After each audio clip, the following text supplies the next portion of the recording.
Blood dripped from Marcus Johnson's oxygen tube as flight attendant Rebecca Morris yanked it from his nose.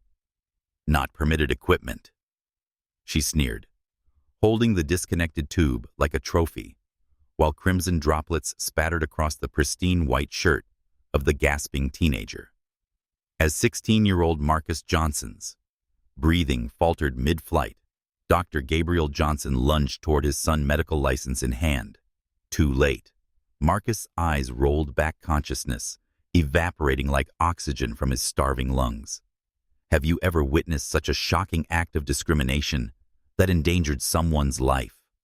What would you do if you saw a flight attendant rip life-supporting medical equipment from a teenager simply because she decided he didn't belong in first class?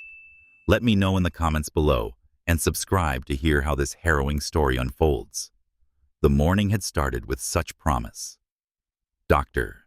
Gabriel Johnson, one of Atlanta's most respected neurosurgeons, carefully packed the last of his son's medical supplies into their carry-on luggage. He double-checked the portable oxygen concentrator, ensuring it was fully charged for their 4-hour flight to Boston. "Marcus, you got all your documentation?" Gabriel called out, his voice echoing through their spacious suburban home. 16-year-old Marcus Johnson appeared in the doorway, a folder clutched in his slender hands. Despite the nasal cannula delivering supplemental oxygen through clear tubing, Marcus' bright eyes and quick smile revealed his excitement. "Got everything, Dad. All the doctor's notes, the FAA approval forms, and even that letter from Dr. Harrison explaining why I need it after the surgery." Gabriel nodded approvingly. Just 3 months ago, Marcus had undergone a complex procedure to treat a rare respiratory condition.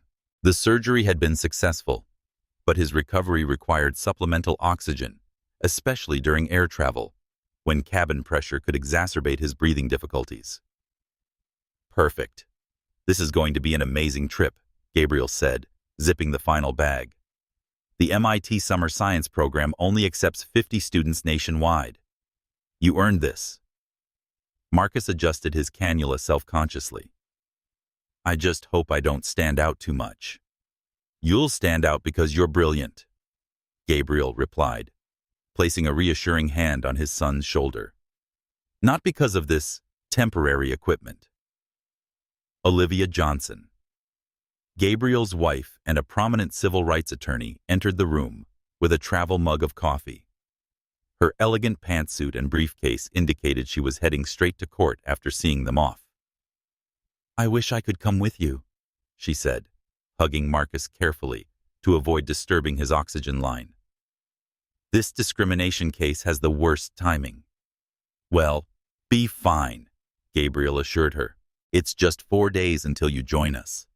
Besides, Marcus and I could use some father-son time before he's surrounded by all those science geniuses." Olivia smiled, but her eyes held concern.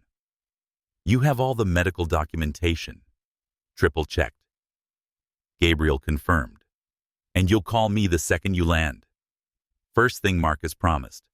What few people knew about Dr. Gabriel Johnson was that beyond his reputation as a brilliant neurosurgeon, he also served on the Federal Aviation Administration's Medical Regulatory Board.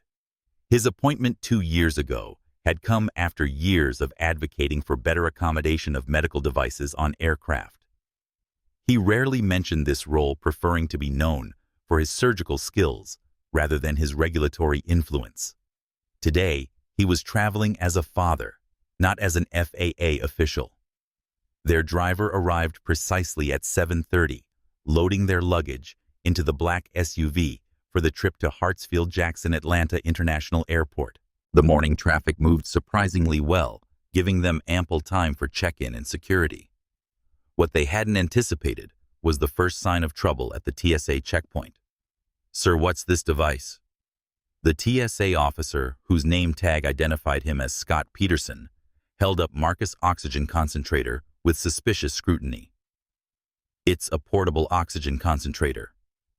My son has a medical condition requiring supplemental oxygen," Gabriel explained calmly, reaching for the documentation in his carry-on.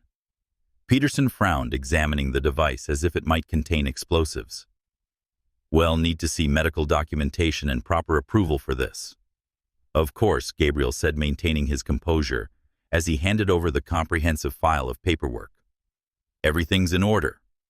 We've flown with this equipment before. Peterson flipped through the papers with exaggerated slowness, his expression growing increasingly skeptical. And you're saying you're his doctor? No. I'm his father, Gabriel clarified. I am a doctor, a neurosurgeon at Emory University Hospital, but my son's pulmonologist provided all the necessary documentation there. Peterson continued to hold the line, examining each page with unnecessary thoroughness, while the queue behind them grew. Marcus shifted uncomfortably, acutely aware of the stares from other passengers. "He'll need to get a supervisor to verify this," Peterson finally said. 5 minutes later, a TSA supervisor arrived, quickly reviewed the documentation, and waved them through with an apologetic smile. "Everything looks in order, Dr. Johnson. Sorry for the inconvenience." As they gathered their belongings, Gabriel noticed Marcus' tight expression. "You okay, son?" "Yeah," Marcus said quietly. "Just the usual." Gabriel nodded, understanding his son's frustration. Even at 16, Marcus had already experienced a lifetime of subtle and not-so-subtle discrimination. Being both black and now dealing with a medical condition made him doubly vulnerable to unwarranted scrutiny. They reached their gate with 40 minutes to spare.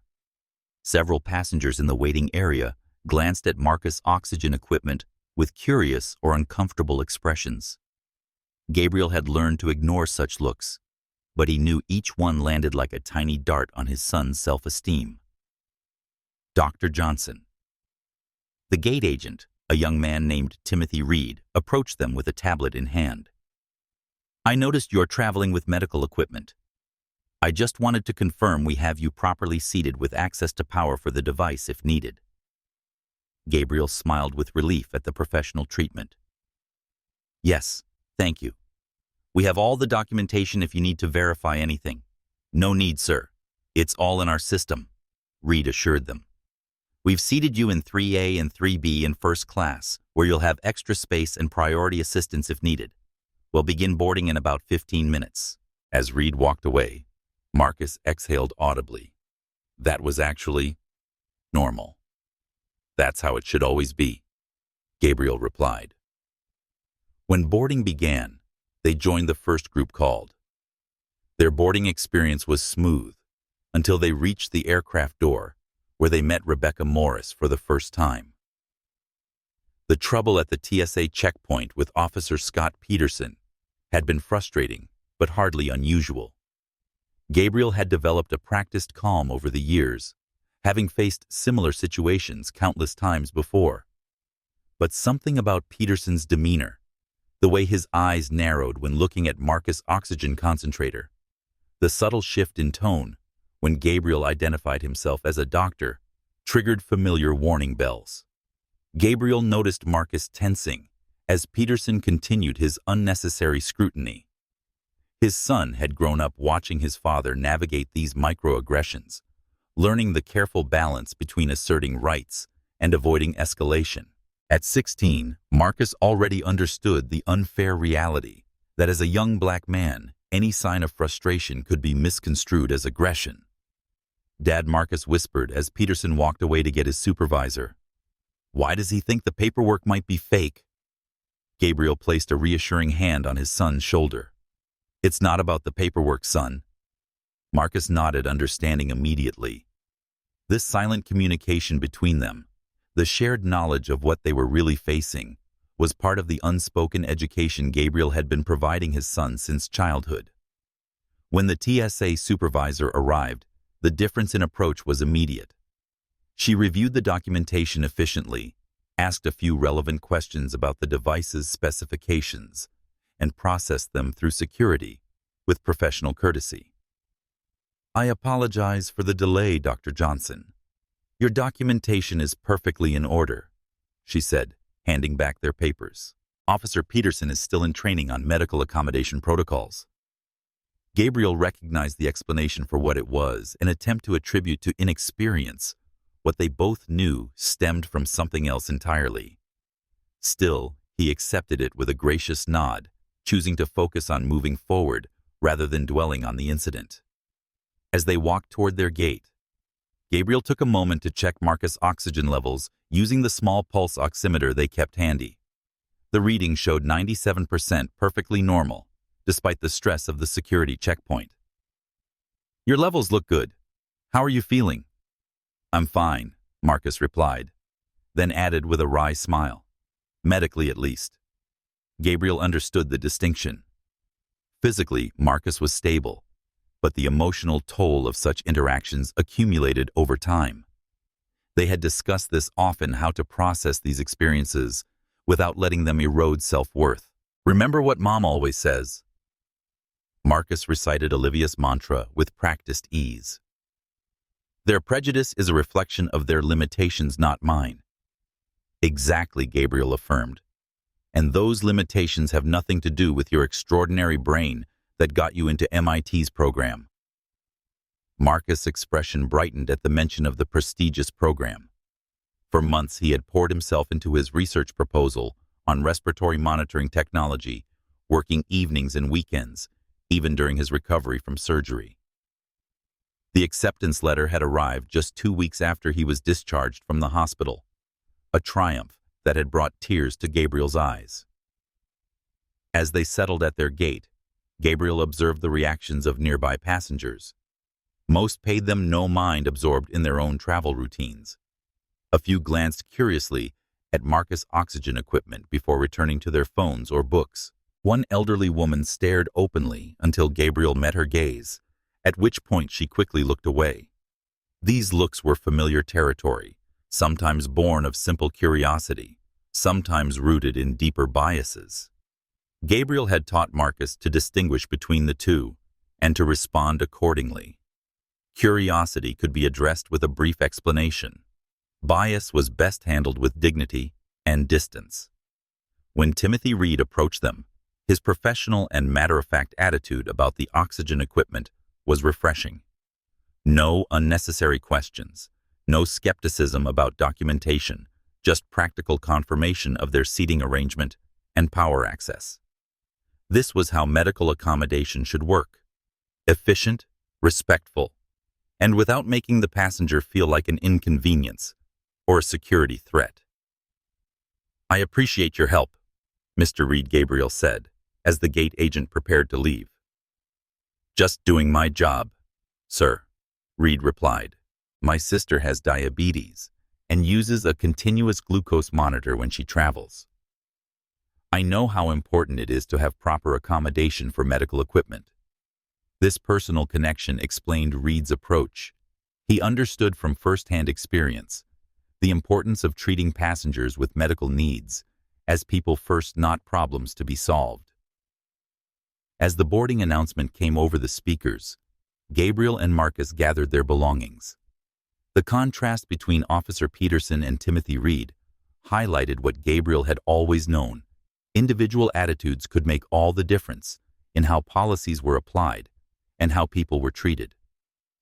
They proceeded to the boarding line, where priority boarding for first-class passengers and those needing special assistance allowed them to board early. As they approached the jet bridge entrance, Gabriel noticed a flight attendant with a tight blonde bun and pressed lips watching them intently. Her name tag read, "Rebecca Morris, Senior Flight Attendant." Little did they know that crossing the threshold onto Flight 427 would lead to a confrontation that would change not just their lives, but the entire airline industry. Just as they approached the jet bridge entrance, Rebecca Morris stopped them with an outstretched hand. "What's this equipment?" she asked sharply, pointing at Marcus' concentrator. Gabriel explained once again, offering the FAA approval documents. "It's a portable oxygen concentrator. My son has a medical condition requiring supplemental oxygen. We have all the necessary documentation and approvals." Rebecca barely glanced at the paperwork. "Fine. You'll need to verify this with the captain once we're aboard." She added under her breath, just loud enough for them to hear, "Some people think they deserve special treatment." The comment hung in the air like a toxic cloud. Gabriel felt Marcus tense beside him, his son's shoulders stiffening in a way he recognized all too well, the physical manifestation of dignity under assault. "It's okay," Gabriel whispered. "Just another day." But something in his gut told him this wasn't just another day. Something about Rebecca Morris' demeanor suggested this might be more than the usual friction they occasionally encountered. As they settled into their spacious first-class seats, Marcus turned to his father. "Dad, I'm nervous about the program. What if everyone's smarter than me?" Gabriel adjusted his son's cannula with practiced care. "Let me tell you something. When I started my residency, I was the only black doctor in my cohort. People assumed I was there because of affirmative action, not because I graduated top of my class. But you know what I did?" What Marcus asked, genuinely curious. "I let my work speak for itself." "Excellence can't be denied forever," Gabriel said. "And you, my son, are excellent." The plane began to taxi, and Marcus leaned back in his seat, allowing himself a moment of excitement about the prestigious program ahead. The Massachusetts Institute of Technology had selected him from thousands of applicants for their summer science immersion program. Despite his health challenges, his research proposal on respiratory biometrics had impressed the selection committee. The seatbelt sign had barely turned off when Rebecca Morris appeared beside their row, her posture rigid and expression stern. "I need to see the documentation for that device again," she said, gesturing toward Marcus' oxygen concentrator. Gabriel maintained his professional demeanor. "Of course." He reached into his bag and produced the folder containing all their paperwork, physician statements, FAA approvals, and airline documentation. Rebecca took the folder and began examining each page with obvious skepticism. Her eyes narrowed as she flipped through the medical forms, occasionally glancing between the paperwork and Marcus, as if trying to catch a discrepancy. "These documents could easily be fabricated," she said finally. "How do I know you're really a doctor?" Gabriel felt a familiar heat rise in his chest, but kept his voice calm and measured. "I understand your concern for safety. Here are my credentials." He retrieved his medical license and hospital ID from his wallet. "As you can see, everything is in order. My son requires this oxygen concentrator due to his medical condition." Rebecca held Gabriel's ID card at arm's length, examining it with exaggerated scrutiny. By now, several nearby passengers had begun to take notice of the interaction, some turning in their seats or peering over headrests. "This says," neurosurgeon Rebecca noted, "not pulmonologist. So you're not even the right kind of doctor for this condition." "I'm not serving as his physician. I'm his father," Gabriel explained patiently. "His pulmonologist certification is included in the documentation I provided." Marcus shifted uncomfortably in his seat.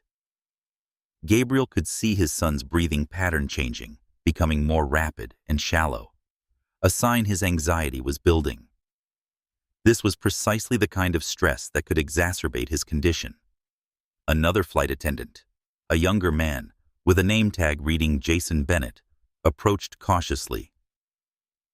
"Everything okay here, Rebecca?" he asked, glancing apologetically toward Gabriel and Marcus. "I'm handling a potential safety issue with unauthorized equipment." Rebecca responded curtly. "I don't need assistance. The equipment is fully authorized, as the documentation clearly shows," Gabriel interjected calmly. Jason leaned slightly toward the paperwork. "It does look like standard medical approval forms," he observed. Rebecca pulled the documents away from his view. "I'm the senior flight attendant on this aircraft. Safety determinations are my responsibility." She turned back to Gabriel, her voice rising slightly. "This device doesn't look like standard approved equipment. It's a ResMed SimplyGo Mini," Gabriel explained. "One of the most commonly approved portable oxygen concentrators for air travel. The FAA approval is right there on page 3 of the documentation." Rebecca's lips tightened. I've been flying for 22 years, and I know what approved devices look like. This one doesn't meet my standards." Gabriel took a slow, deliberate breath. "With all due respect, the FAA sets the standards, not individual flight attendants. I'd like to speak with the captain or chief flight attendant about this issue." "That won't be necessary. I have final authority over cabin safety," Rebecca insisted. "If you continue to be difficult, you'll have security meet the plane at our destination." Marcus' breathing had become noticeably labored now. The pulse oximeter on his finger showed his oxygen saturation dropping slightly, not to dangerous levels yet, but concerning. "Dad," he whispered, his voice tight with anxiety.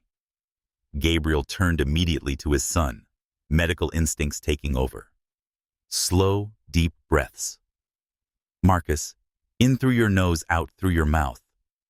He adjusted the oxygen flow slightly, then turned back to Rebecca. "This confrontation is causing my son distress, which is worsening his condition. I must insist that you allow us to use his medically necessary equipment without further harassment." The word harassment seemed to strike a nerve. Rebecca's face flushed slightly, but before she could respond, Jason interjected again. "Rebecca, the documentation does seem in order." "Perhaps we should handle this, Jason," she snapped. "Return to your duties." Jason hesitated, then reluctantly moved away, throwing a concerned glance over his shoulder. Rebecca leaned closer, lowering her voice. "Listen carefully. I don't care what paperwork you have. On my aircraft, I determine what's safe. If you don't stow that device, I'll have this plane diverted to the nearest airport and both of you removed." Gabriel met her gaze steadily. "What you're suggesting would endanger my son's health and violate multiple FAA regulations regarding accommodations for medical devices. I'm formally requesting that you consult with the captain about this issue." For a tense moment, it seemed Rebecca might escalate further. Then, with a final glare, she snatched the documentation folder closed and thrust it back at Gabriel. "This isn't over," she said, turning sharply and walking toward the front of the cabin.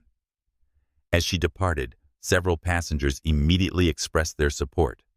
"That was completely inappropriate," said a middle-aged woman across the aisle. "I've never seen a flight attendant behave that way." "You handled that very professionally," commented an elderly man from the row behind. A younger woman leaned forward from her seat. "I'm Elena Rodriguez, a registered nurse. If you need any assistance with your son during the flight, please let me know." "Thank you," Gabriel said, genuinely appreciative of the support. He turned his attention back to Marcus, whose color was slowly improving as his anxiety eased. "You doing okay?" Marcus nodded, though his expression remained troubled. "Why does this keep happening to us, Dad?" Gabriel wished he had a better answer. Some people don't see a brilliant student with a medical condition.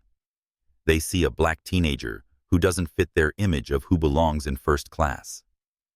He gestured discreetly to the supportive passengers. "But look around. There are good people too. The important thing is that we know our rights and stand up for them calmly." Marcus adjusted his nasal cannula. "Do you think she'll come back?" "I hope not," Gabriel said, though a sense of unease lingered. "Try to relax and enjoy the flight. We've got a big week ahead at MIT." For a brief moment, as the plane cruised smoothly through the sky, it seemed the worst had passed. Marcus even managed to immerse himself in a scientific journal he brought for the flight, while Gabriel reviewed some patient files on his tablet. Neither suspected that Rebecca Morris was merely regrouping for a more aggressive confrontation. 30 minutes of peaceful flying lulled Gabriel into a false sense of security. Marcus had finally relaxed enough to doze off, his breathing steady and oxygen levels stable. Gabriel was reviewing research papers when a shadow fell across his tablet. Rebecca Morris had returned this time, clutching a laminated document. Behind her stood another flight attendant, a tall man with a name tag reading Derek Palmer, who looked profoundly uncomfortable with the situation. Dr. Johnson Rebecca announced loudly enough to wake Marcus Ive, consulted our airline regulations manual. Section 24B clearly states that all electronic devices must be FAA-approved models. She thrust the laminated page toward him, her finger pointing to a paragraph of text. Gabriel glanced at the regulation, immediately noting the section referred to personal electronic devices, like laptops and tablets, not medical equipment, which was covered under entirely different regulations. Ms. Morris, this regulation doesn't apply to medical devices. Those are governed by separate FAA guidelines, which specifically permit my son's model of oxygen concentrator. Rebecca's expression hardened. I'm informing you that this device must be stowed for the remainder of the flight. This is your final warning. Marcus was fully awake now, his eyes wide with alarm as he looked between his father and the flight attendant. Gabriel straightened in his seat, his voice firm but controlled. I cannot and will not comply with that request. My son requires continuous supplemental oxygen due to his medical condition. Removing it would pose an immediate health risk and could lead to serious complications. Dad Marcus' voice had a slight tremor. It's okay, Marcus, Gabriel reassured him, though his own heart was racing. He turned back to Rebecca. Your request violates both FAA regulations and the Air Carrier Access Act. I must formally refuse. Rebecca's voice rose. If you don't comply immediately, I'll be forced to divert this aircraft and have you both removed by security. Several passengers were now openly watching the confrontation. Gabriel noticed Marcus' pulse oximeter showing declining oxygen saturation, dropping from 96% to 92% as his anxiety increased. Making a quick decision, Gabriel pulled out his smartphone and began recording the interaction. I'm documenting this encounter for legal purposes, he informed Rebecca. You've been provided with all required medical documentation, yet you're demanding actions that would endanger my son's health. Rebecca's hand shot out toward the phone. Recording is prohibited on this aircraft. Gabriel moved the phone away from her reach. Federal regulations permit recording if there's a reasonable belief that rights are being violated, which is precisely what's happening. By now, several other passengers had also begun recording the incident on their phones. Rebecca's face flushed with anger as she noticed the multiple devices pointed in her direction. Suddenly, the captain's voice came over the intercom. Ladies and gentlemen, we're expecting some turbulence ahead. Please return to your seats and fasten your seatbelts. Flight attendants, please be seated. Rebecca ignored the announcement, continuing to hover over Gabriel and Marcus. That device is causing a disturbance on this flight, she insisted. The only disturbance is coming from you. Ma'am, called out a passenger from several rows back. Gabriel noticed Marcus' breathing becoming more labored, his chest rising and falling rapidly. The pulse oximeter now showed 90% concerning, but not yet critical. My son's condition is worsening due to this confrontation, Gabriel said. Please return to your seat as the captain instructed. Rebecca leaned in closer. I think he's faking it for attention. I've seen plenty of people try this act before. The accusation was so outrageous that Gabriel momentarily lost his composure. How dare you? He caught himself taking a deep breath. As a doctor, he'd learned that maintaining calm was essential in crisis situations. Elena Rodriguez unfastened her seatbelt and approached. I'm a registered nurse, she said, firmly displaying her credentials to Rebecca. This young man is showing genuine signs of respiratory distress. Your actions are exacerbating a legitimate medical condition. Rebecca scowled at Elena. Return to your seat immediately. This doesn't concern you. As a medical professional witnessing a patient in distress, it absolutely concerns me, Elena replied steadily. Rebecca's next words were quiet enough that only those in immediate proximity could hear them. You people always stick together, don't you? The racial undertone was unmistakable. Gabriel felt a cold rush of anger, but maintained his professional demeanor.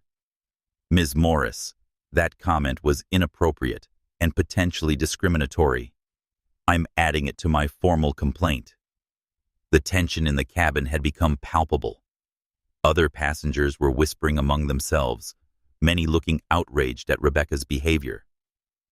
Gabriel glanced at Marcus and felt a stab of concern. His son's lips had taken on a slightly bluish tint, a clear sign of oxygen deprivation. The pulse oximeter now read 88%, approaching a dangerously low level. Marcus needs medical attention, Gabriel said with urgent authority. This confrontation needs to end now. The aircraft suddenly lurched as it hit the predicted turbulence. Rebecca grabbed a seat back to steady herself, momentarily distracted from her crusade. "All flight attendants, please take your seats immediately," came the captain's voice again, more insistent this time. Derek Palmer, who had remained silent throughout the confrontation, finally spoke up. "Rebecca, we need to sit down. Safety protocols." Rebecca shot him a venomous look, but seemed to recognize she couldn't openly defy the captain's orders during turbulence. "This isn't over," she hissed at Gabriel, before reluctantly moving toward the front of the plane. As she departed, Gabriel turned his full attention to his son. The situation had gone beyond a matter of principle. Marcus' health was now in genuine danger. The turbulence intensified, forcing Rebecca Morris to retreat to her jump seat at the front of the cabin. Gabriel seized this opportunity to help his son, whose oxygen levels had dropped dangerously low due to the stress of the confrontation. Steady breaths. Marcus Gabriel instructed shifting into full doctor mode. He increased the oxygen flow on the concentrator and administered a small dose of anti-anxiety medication from their emergency kit. This will help relax your airways. Elena Rodriguez remained nearby, monitoring Marcus' condition from across the aisle. His colors improving, she observed as the medication began to take effect. Oxygen saturation coming back up to 90%. "Thank you, Gabriel," said gratefully. To Marcus he added, "You're doing great, son. Just focus on your breathing." The turbulence gradually subsided, and with it, Marcus' immediate crisis. His oxygen levels stabilized at 94%, not ideal, but within a safer range. Gabriel allowed himself a moment of relief, hoping the worst had passed. That hope evaporated when Rebecca Morris marched back down the aisle this time, with a determined set to her jaw that sent a chill through Gabriel. She clutched a clipboard with an official-looking form. "Dr. Johnson," she announced loudly enough for nearby passengers to hear. "I need you to sign this form, acknowledging that your son's equipment is creating a disturbance on this flight." Gabriel glanced at the document, immediately recognizing it as a liability waiver that would effectively absolve the airline of responsibility for any adverse events. "I will not sign this. My son's medically necessary equipment isn't creating any disturbance. Your actions are the only disruption on this flight. Your refusal to comply with crew member instructions violates federal aviation regulations," Rebecca insisted.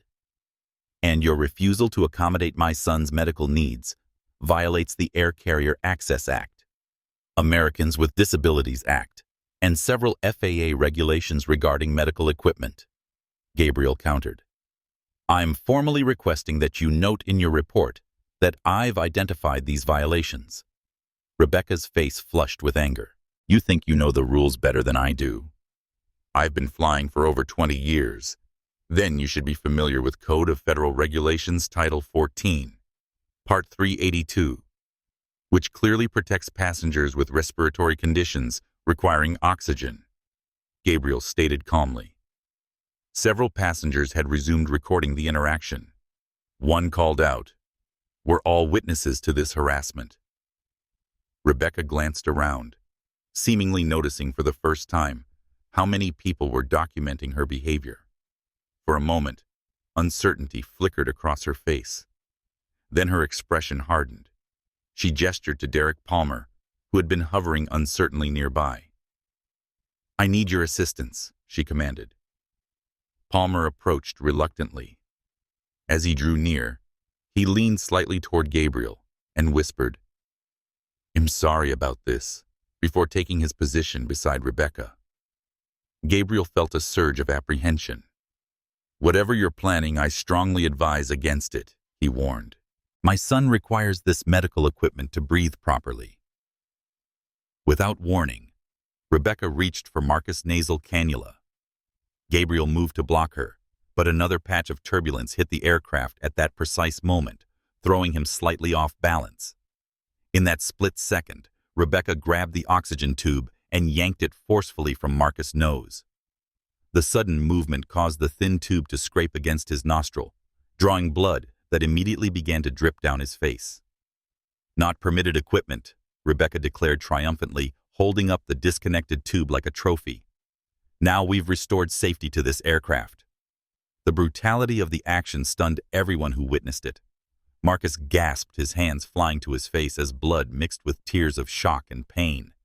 His oxygen levels immediately began to plummet. "What have you done?"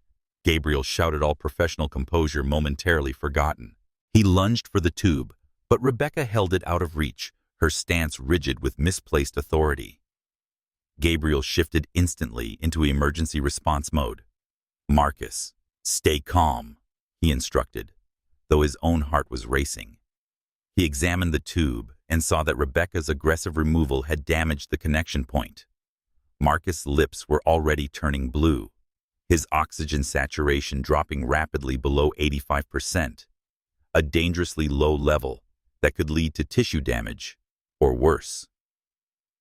"He needs that oxygen immediately," Elena called out, rushing to help despite the seatbelt sign. Gabriel worked frantically to repair the damaged tube, using medical tape from their emergency kit to create a temporary seal. Meanwhile, Marcus' breathing became increasingly labored each breath, a painful struggle that echoed through the suddenly silent cabin. "Someone get the emergency oxygen," a passenger shouted. "Call the captain," yelled another. Passengers throughout the cabin were now on their feet, shouting in protest at Rebecca's actions. "You could kill that boy," an elderly woman cried out. "This is assault," yelled a man in business attire. Rebecca seemed momentarily taken aback by the vehement reaction. "I was following protocol for unauthorized." "That's a lie," interrupted a passenger who had been recording the entire incident. "We all saw what happened." As chaos erupted around them, Gabriel focused solely on his son. He managed to reattach the damaged tube, but Marcus had already begun losing consciousness, his eyes rolling back as oxygen deprivation took its toll. "Stay with me, Marcus," Gabriel pleaded, his doctor's training warring with his father's terror. The beeping pulse oximeter showed a dangerously low 78%, and dropping a level that could cause permanent brain damage within minutes. The plane's intercom crackled to life. "This is Captain Reynolds. We are initiating emergency landing procedures. All passengers and crew prepare for descent and secure all loose items." In this moment of crisis, Gabriel made a decision that would change everything. He pulled out his phone and with trembling fingers dialed a number he rarely used. "This is Dr. Gabriel Johnson, FAA Medical Regulatory Board member 247. I am on flight 427, and I need to speak with Director Thomas Pearson immediately. We have a medical emergency involving a flight attendant's deliberate removal of an approved medical device from a minor." The passengers nearby fell silent, hearing for the first time Gabriel's true position. Rebecca Morris froze, the color draining from her face as she realized who she had been confronting. "Director Pearson is being patched through now." Dr. Johnson came the response from the other end of the line. Rebecca's eyes widened in shock. "You're on the FAA Medical Regulatory Board," she stammered, the oxygen tube still clutched in her hand. "The same board that wrote the regulations you just violated." Gabriel confirmed, his voice like steel. "And you didn't just harass a passenger with a medical condition. You assaulted my son." As the plane began its emergency descent, Gabriel Johnson was no longer just a father fighting for his son. He was a powerful FAA official whose worst nightmare had unfolded before his eyes. and whose response would send shockwaves through the entire airline industry. Blood dripped steadily from Marcus Johnson's nose as his oxygen-starved body fought for every breath.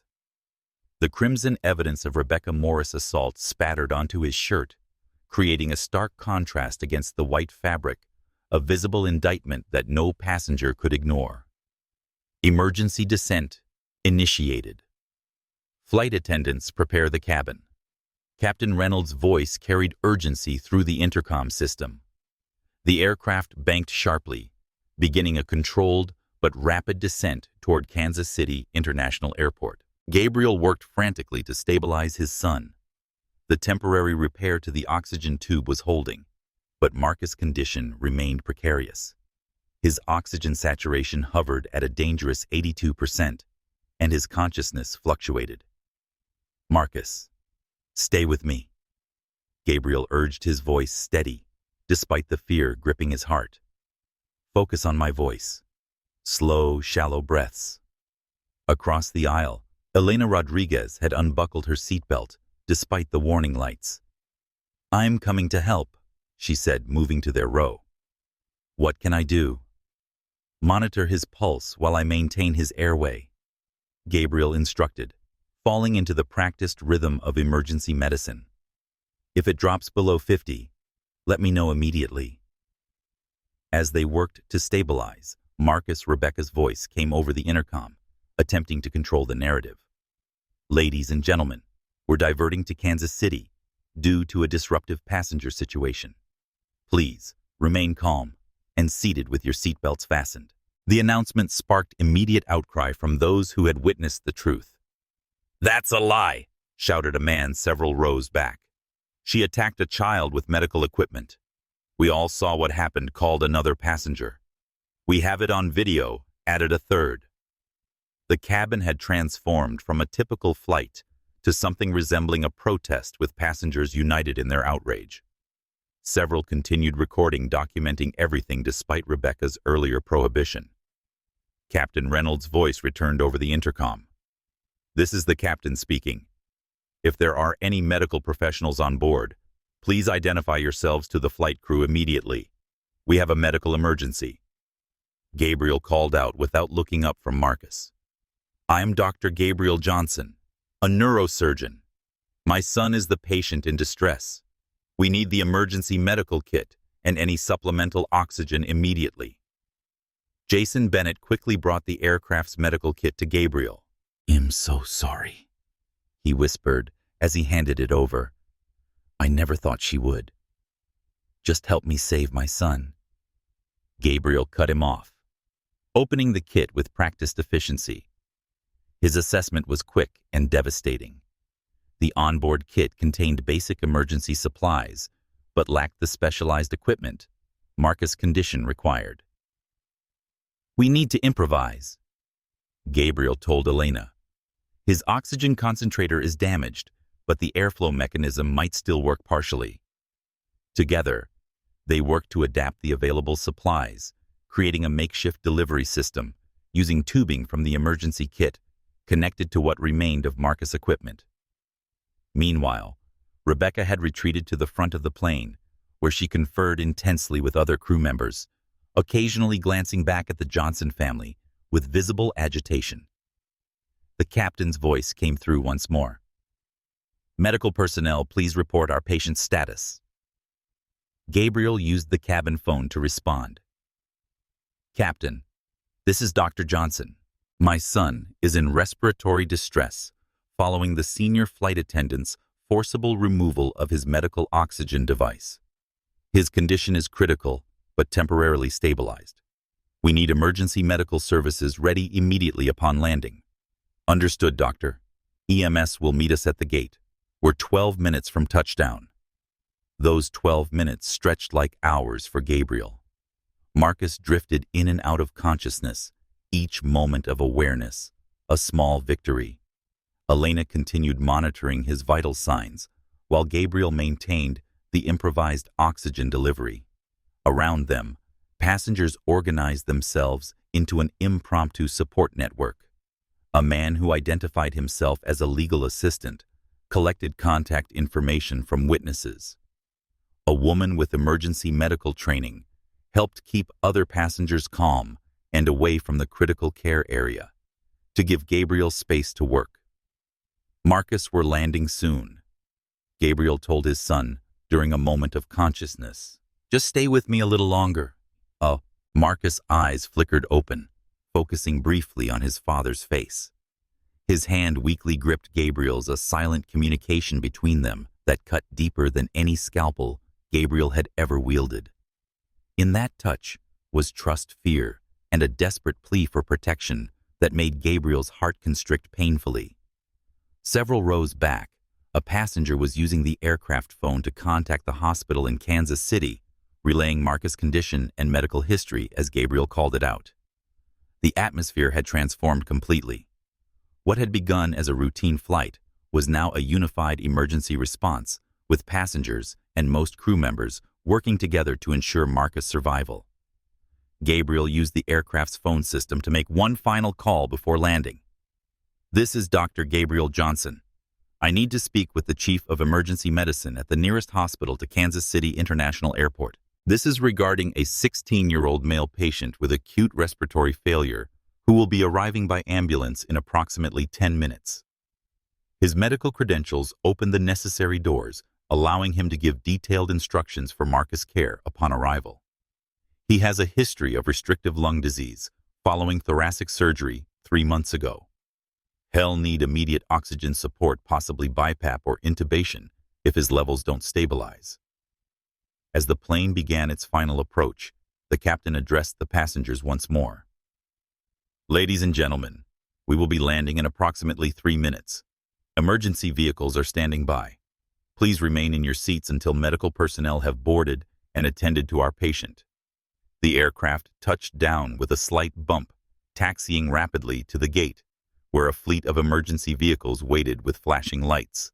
As promised, the moment the aircraft door opened, paramedics rushed aboard with a stretcher and emergency equipment. Gabriel identified himself immediately. "I'm Dr. Johnson, the patient's father and a neurosurgeon. My son has acute respiratory failure following removal of his supplemental oxygen." The lead paramedic nodded efficiently. "We've been briefed, doctor. Well, take it from here." As the medical team transferred Marcus to the stretcher, his eyes fluttered open again, finding his father's face. "Dad." His voice was barely audible. "I'm right here, Marcus. These people are going to help you breathe easier. We'll be with you the whole time." As the paramedics prepared to transport Marcus from the aircraft, passengers applauded in a show of support. Several called out encouragement, while others continued recording to document every aspect of the incident. Gabriel turned to Elena. "Thank you for your help. I don't know what would have happened without you." "Go with your son," she replied. "He'll make sure everyone's contact information is collected for the inevitable investigation." As the medical team carried Marcus toward the exit, Gabriel found himself facing Rebecca Morris, who stood near the cockpit door with arms crossed. Their eyes met briefly, hers defiant, his filled with a father's controlled fury. "You haven't heard the last of this," Gabriel said quietly. "What you did today wasn't just wrong, it was criminal." Rebecca's expression flickered with uncertainty, but she maintained her defensive posture. "I was following safety protocols." "No," Gabriel replied, his voice gaining strength. "You didn't see medical equipment. You saw a black boy in first class, and you decided one of those things didn't belong." The words landed like a precision strike. Rebecca flinched visibly as the truth of his assessment hit home. Several nearby passengers murmured in agreement, their phones still recording. The confrontation would have to wait. Marcus needed him now. But as Gabriel followed the paramedics from the aircraft, he made a silent vow that what had happened to his son would become a catalyst for change that would transform the entire airline industry. The fluorescent lights of Kansas City International Airport's security office cast harsh shadows across the faces of everyone gathered inside. FAA officials had arrived with remarkable speed, accompanied by airport police officers who had established a perimeter around the gate area. Gabriel Johnson stood at the center of a storm of activity, torn between following his son to the hospital and ensuring that Rebecca Morris faced consequences for her actions. Marcus had been stabilized by the emergency medical team and was being transported to Kansas City Medical Center, but remained in serious condition. Dr. Johnson said, a gray-haired man in a crisp FAA uniform. "I'm Regional Director Thomas Pearson. We need your statement about what occurred on that aircraft." Gabriel glanced anxiously toward the exit where the ambulance awaited. "My son needs me." "I understand completely," Pearson replied. "But we have a serious situation here with potential criminal implications. Your testimony is crucial."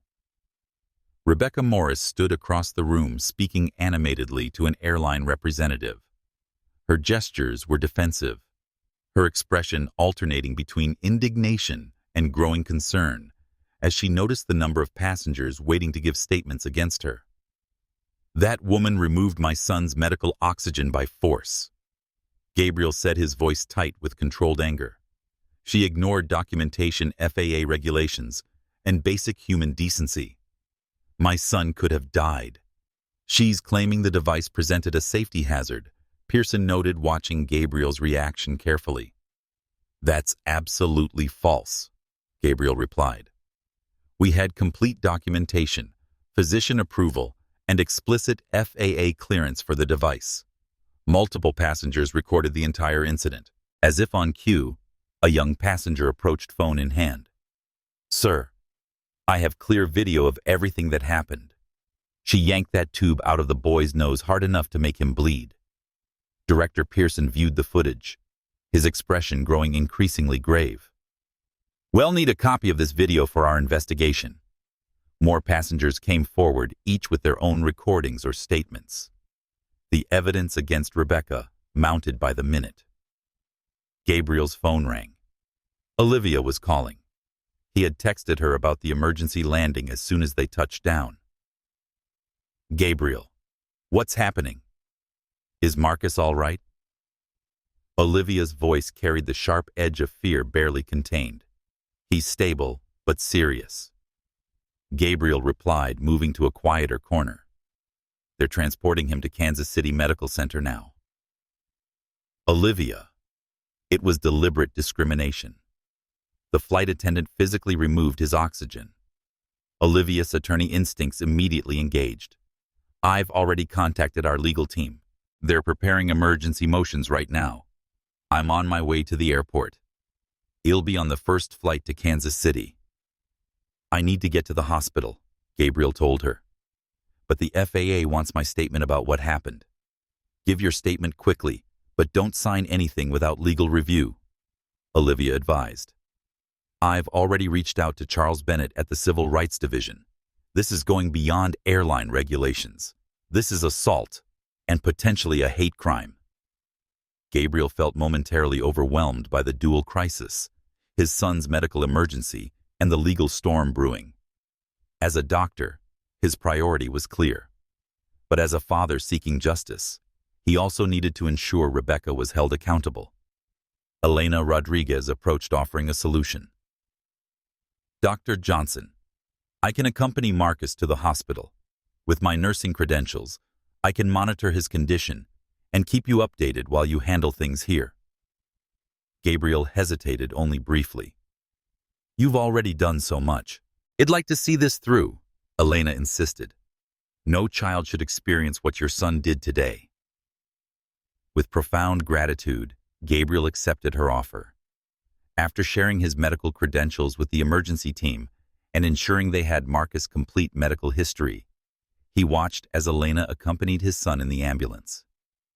Returning to the security office, Gabriel found the situation had escalated further. Rebecca was now attempting to leave the area, insisting to airport police that she needed to rejoin her crew. "Mom, you need to remain here until our investigation is complete," an officer stated firmly. "This is ridiculous," Rebecca protested. I was following company safety protocols. That device was not properly documented. We have multiple videos showing otherwise interrupted Director Pearson, including footage of you physically removing medical equipment from a minor patient. A tall, distinguished man in an airline executive uniform entered the security office, immediately drawing attention. I'm William Fitzgerald, Vice President of Operations for Atlantic Airways. What's the situation here? Before anyone could respond, multiple passengers began calling out explanations, each more damning than the last. Your flight attendant assaulted a child. She ripped out his oxygen tube. The boy nearly died because of her. Fitzgerald's expression darkened as he surveyed the chaotic scene. His eyes found Gabriel standing apart from the crowd, with dignified composure despite the circumstances. Dr. Johnson, he inquired, approaching Gabriel. I've been briefed on the initial reports. I want to assure you that Atlantic Airways takes this situation extremely seriously. My son is fighting for proper oxygenation in an ambulance right now. Gabriel replied evenly. So you'll understand if I find corporate assurances insufficient at this moment. Fitzgerald nodded solemnly. Completely understandable. What can we do right now to support your family?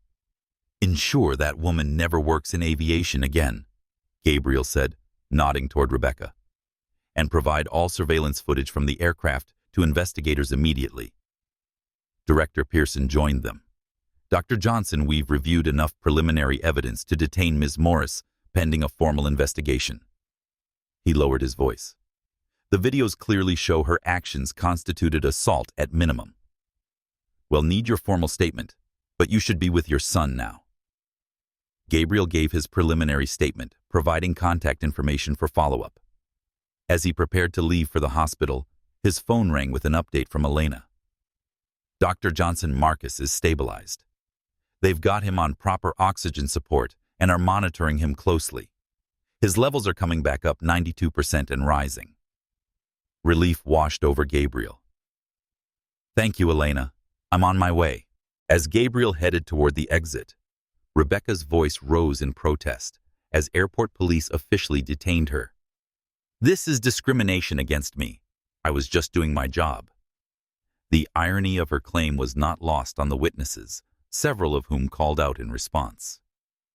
Discrimination. You're the one who targeted that boy.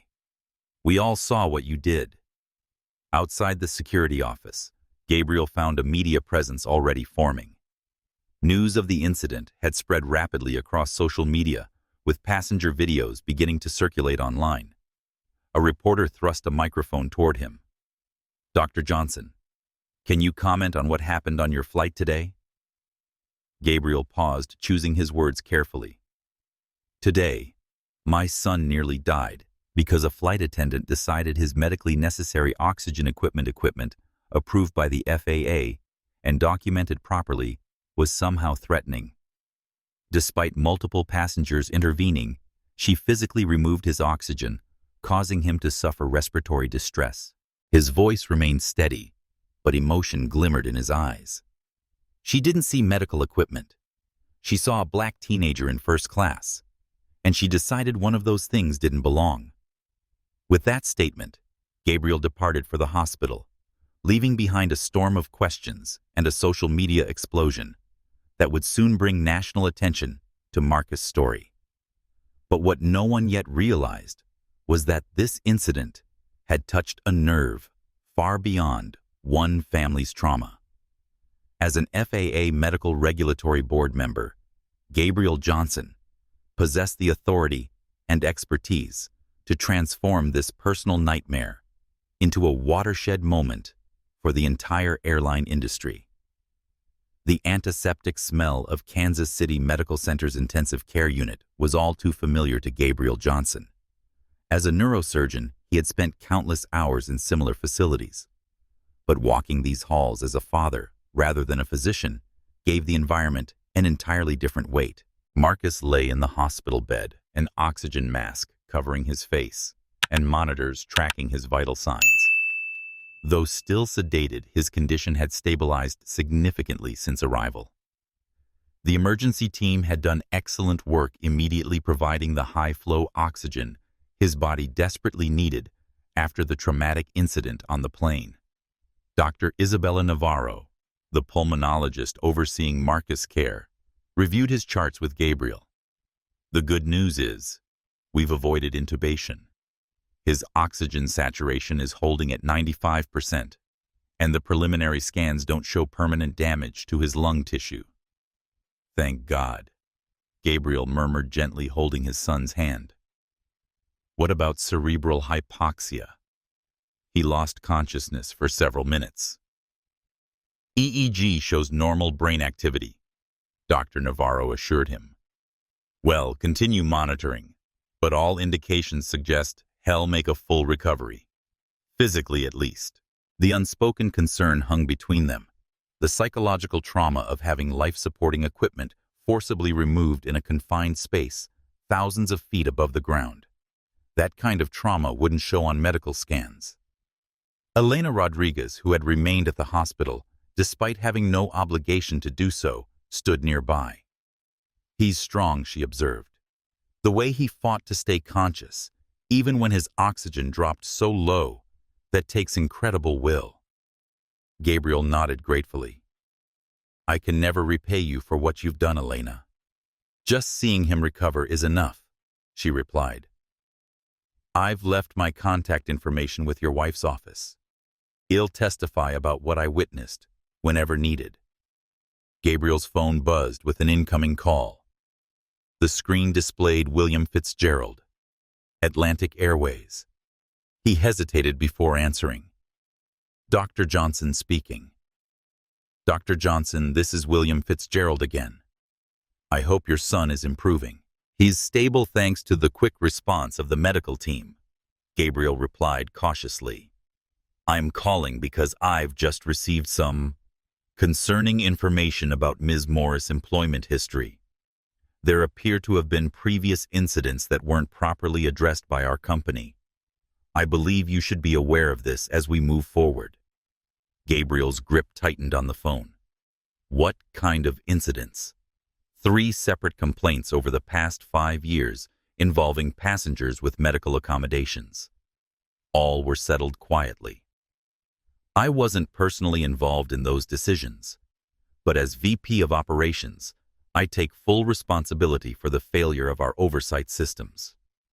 You're telling me she had a pattern of this behavior, and your airline kept her flying anyway. Gabriel's voice remained controlled, but ice had crept into his tone. The previous incidents didn't involve physical contact, but they showed concerning judgment regarding medical equipment. I'm not excusing what happened, quite the opposite. I want you to know, we're conducting a thorough internal investigation in addition to cooperating fully with the FAA and law enforcement. Mr. Fitzgerald, I appreciate your transparency, but this information only confirms what I already suspected. This wasn't an isolated incident or a momentary lapse in judgment. This was a predictable outcome of your company's failure to address discriminatory behavior. There was a pause on the line. You're right, and that's why I'm calling. Our CEO, Victoria Marshall, would like to speak with you directly. She's on her way to Kansas City now. Before Gabriel could respond, a notification for another call appeared on his screen, this one from Thomas Pearson at the FAA. I need to take another call, Mr. Fitzgerald. Well, continue this conversation later. He switched to the incoming call. Dr. Johnson, Thomas Pearson here. I have some significant updates. First, we've placed Rebecca Morris on the no-fly list pending the outcome of our investigation. Second, our preliminary review indicates critical failures in Atlantic Airways training and oversight regarding medical accommodation regulations. That tracks with what their VP of Operations just told me, Gabriel replied. Apparently, Morris has previous incidents that were swept under the rug. That's extremely concerning, Pearson said. As a member of the Medical Regulatory Board, you have the authority to initiate an immediate safety review of their accommodation practices. Would you be willing to activate that protocol? Gabriel glanced at his son, lying vulnerable in the hospital bed, and made his decision. Absolutely. Initiate code review. 4718. I want a full audit of their training procedures, incident reports, and compliance history regarding medical accommodations. And Director Pearson, let's expand the scope to include all major carriers. If this is happening at Atlantic Airways, it's likely happening elsewhere too. Understood. I'll get the team assembled immediately. Pearson hesitated. There's one more thing, Dr. Johnson. The FAA administrator would like to speak with you personally. This incident has raised concerns at the highest levels. Tell her I'm available whenever she needs me, but my priority right now is my son's recovery. Of course, we'll coordinate around your schedule. As Gabriel ended the call, he noticed Marcus stirring, his eyes flickering open. Dad. His voice was muffled by the oxygen mask. Gabriel leaned forward immediately. I'm here, son. You're safe now. Marcus's eyes moved around the room, confusion gradually giving way to remembrance. The plane. She took my oxygen. I know, Marcus. She can't hurt you anymore. You're going to be fine. A nurse entered to check Marcus' vitals, smiling at his improved consciousness. You have more visitors than any patient in the hospital, she told him. We've been turning away reporters all afternoon. Reporters, Marcus asked weakly. Gabriel exchanged a glance with Elena. The incident has gone viral. Gabriel explained gently. Videos from the plane are all over social media. People are outraged about what happened to you. The hospital has received flowers, cards, and well wishes from across the country, the nurse added, as she adjusted Marcus's fore. The front desk looks like a florist shop. As the nurse departed, Gabriel's phone rang with a call from MIT. Dr. Johnson, this is Dr. Alexandra Hamilton from the Summer Science Program. We've heard about what happened to Marcus. Please let him know his place in the program is secure, and we can delay his start date until he's fully recovered. Thank you, Gabriel replied, genuinely touched by the consideration. That will mean a lot to him. When he shared the news with Marcus, a ghost of a smile appeared beneath the oxygen mask. Still want me? Of course they do, Gabriel assured him. Your brilliant mind hasn't changed, just your timeline. A soft knock at the door interrupted them. A hospital administrator entered, looking apologetic. Dr. Johnson, I'm sorry to disturb you, but there are representatives from several social justice organizations in the waiting area. They're offering resources and support for your family. Tell them we appreciate their concern, Gabriel replied. Well, connect with them tomorrow, after Marcus has had more rest. After the administrator left, Gabriel noticed Marcus watching him intently. What is it? Son. Marcus removed his oxygen mask momentarily, his voice stronger than before. What's going to happen to her? The flight attendant. She's facing serious consequences. Gabriel explained carefully. The FAA has detained her, and there will likely be criminal charges. Good, Marcus said, simply replacing his mask. Later that evening, as Marcus slept under the watchful eyes of the ICU nursing staff, Gabriel stepped into the hallway to take yet another call. This one from FAA Administrator Patricia Reynolds. Dr. Johnson, thank you for taking my call during this difficult time. How is your son improving? Thankfully, the doctors expect a full physical recovery. I'm relieved to hear that. I've reviewed the initial reports and witness statements, and I want you to know that I am personally overseeing this investigation. What happened to your son is completely unacceptable, and there will be accountability, not just for the individual involved, but for any institutional failures that enabled this incident. Thank you, Administrator. That's precisely my concern. This isn't just about one flight attendant with prejudiced views.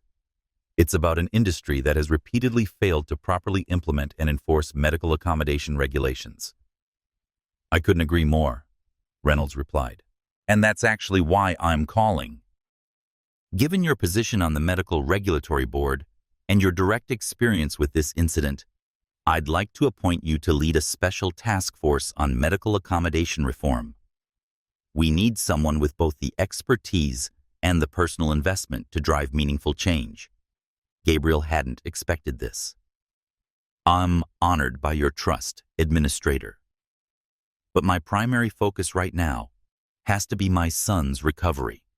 Of course, and we respect that completely. The task force wouldn't begin formal work for at least a month. In the meantime, we'll gather data and assemble the team. Think about it, and let me know when you're ready. As Gabriel ended the call, he saw Olivia rushing down the hallway toward him, her face etched with worry and relief. Gabriel.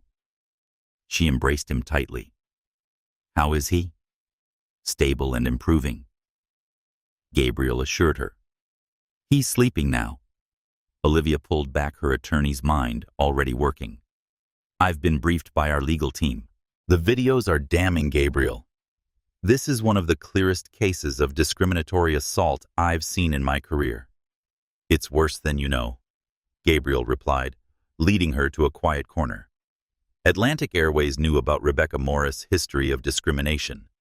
There were previous incidents they settled quietly. Olivia's expression hardened.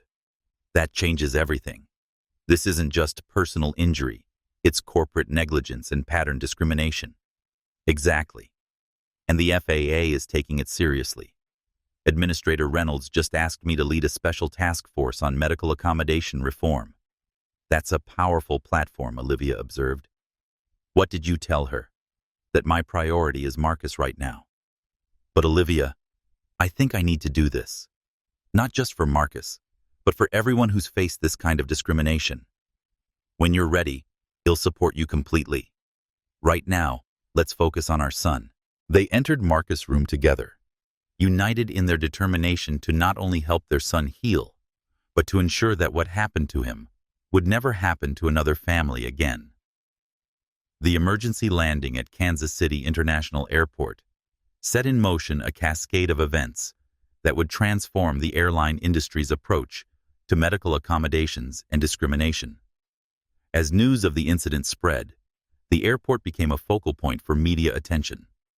The dramatic footage captured by passengers showing Rebecca Morris forcibly removing Marcus' oxygen tube had gone viral within hours. Major news networks played the clips on constant rotation, their anchors expressing shock and outrage at the flight attendants' actions. Inside the airport's administrative offices, a crisis response team had assembled, including FAA officials, airport security, airline representatives, and law enforcement.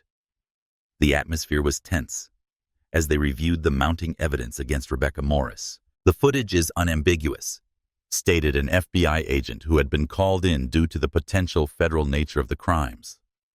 She clearly removed medical equipment from a minor after being shown proper documentation. Airport security had detained Rebecca in a separate room where she sat stone-faced, refusing to speak without an attorney present. The airline's legal team had arrived but made it clear they were not representing her interests. Atlantic Airways does not condone or defend the actions captured on video, the airline's legal counsel stated officially. We are cooperating fully with all investigations. Outside Marcus' hospital room, Gabriel and Olivia Johnson met with their own legal team, led by senior partner Michael Dawson, who specialized in civil rights cases. Dr. and Mrs.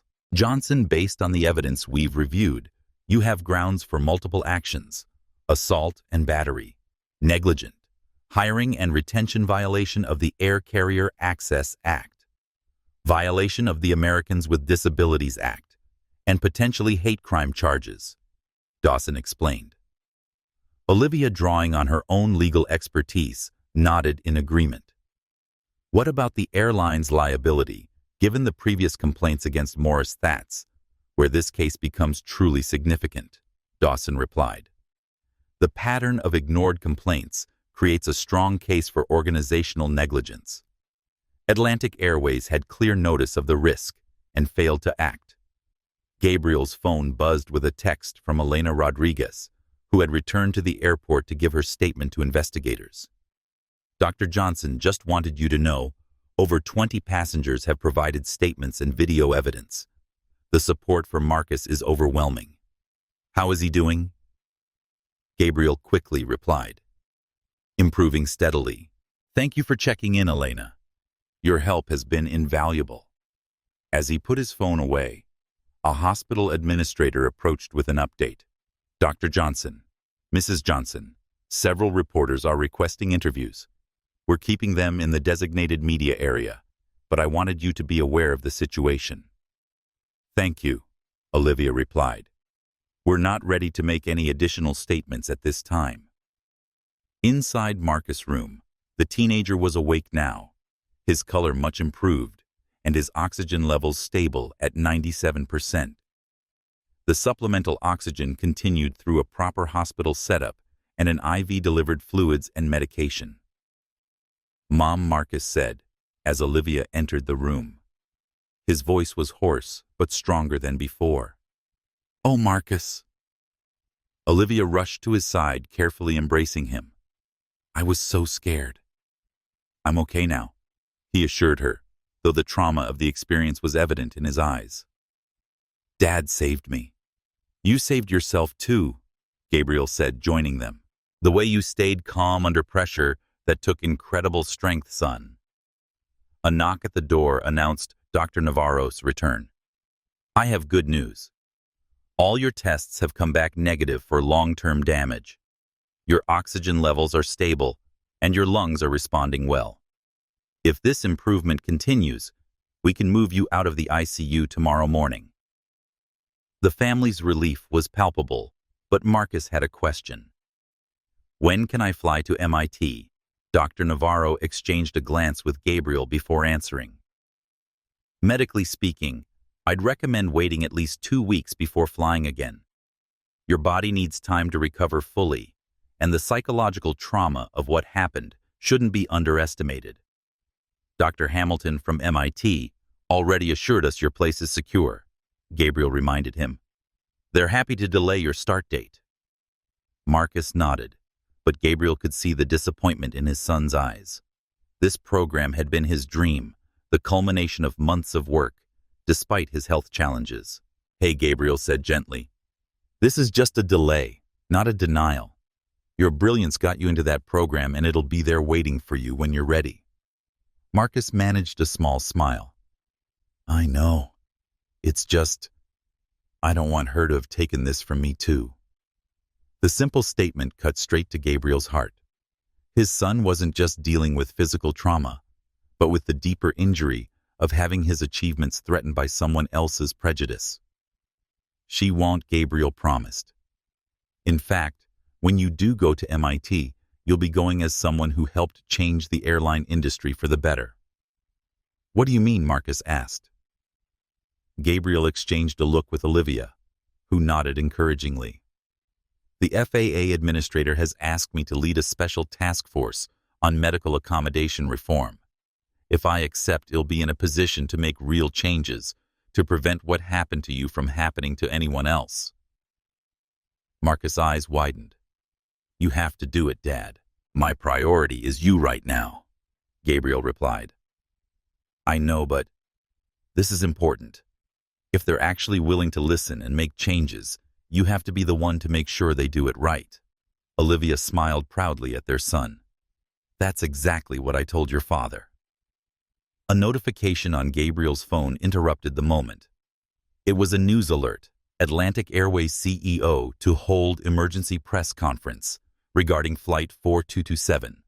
Incident. Gabriel showed the alert to Olivia, whose expression turned serious. They're trying to get ahead of the narrative, she observed. Let them try, Gabriel replied. The truth is already out there, captured on dozens of phones and witnessed by a plane full of passengers. As if in response to his words, Gabriel's phone rang again. The screen displayed a number he didn't recognize. Dr. Johnson speaking. Dr. Johnson, this is Victoria Marshall, CEO of Atlantic Airways. I've just arrived in Kansas City, and I'd like to meet with you and your family as soon as possible before I address the media.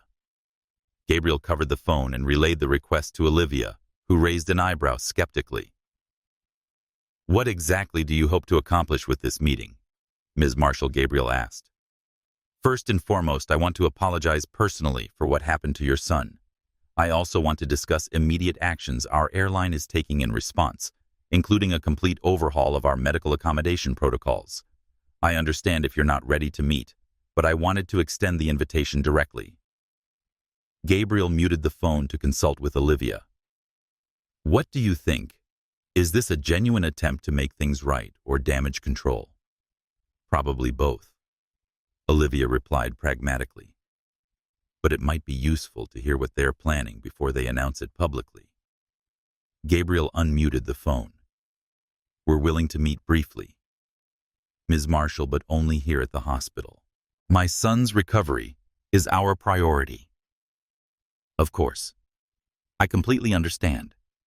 Would an hour from now work for your family?" "Yes, that would be acceptable." As Gabriel ended the call, he noticed Marcus had fallen asleep again, his chest rising and falling in a steady rhythm. The sight filled him with relief, but also renewed determination. What had happened to his son wasn't just a traumatic incident. It was a call to action that could prevent similar suffering for countless others. "He sleeps like he did when he was little," Olivia whispered gently, adjusting Marcus' blanket. "Except back then we were worried about him falling off the bed," Gabriel replied, "not having his oxygen ripped away by someone who should have been ensuring his safety." Olivia squeezed his hand. "We're going to make sure this never happens again, to anyone." As they watched their son sleep, Gabriel reflected on how quickly their lives had changed. What had begun as a routine trip to a summer program had become the catalyst for what promised to be a fundamental transformation in how airlines approached medical accommodations and discrimination.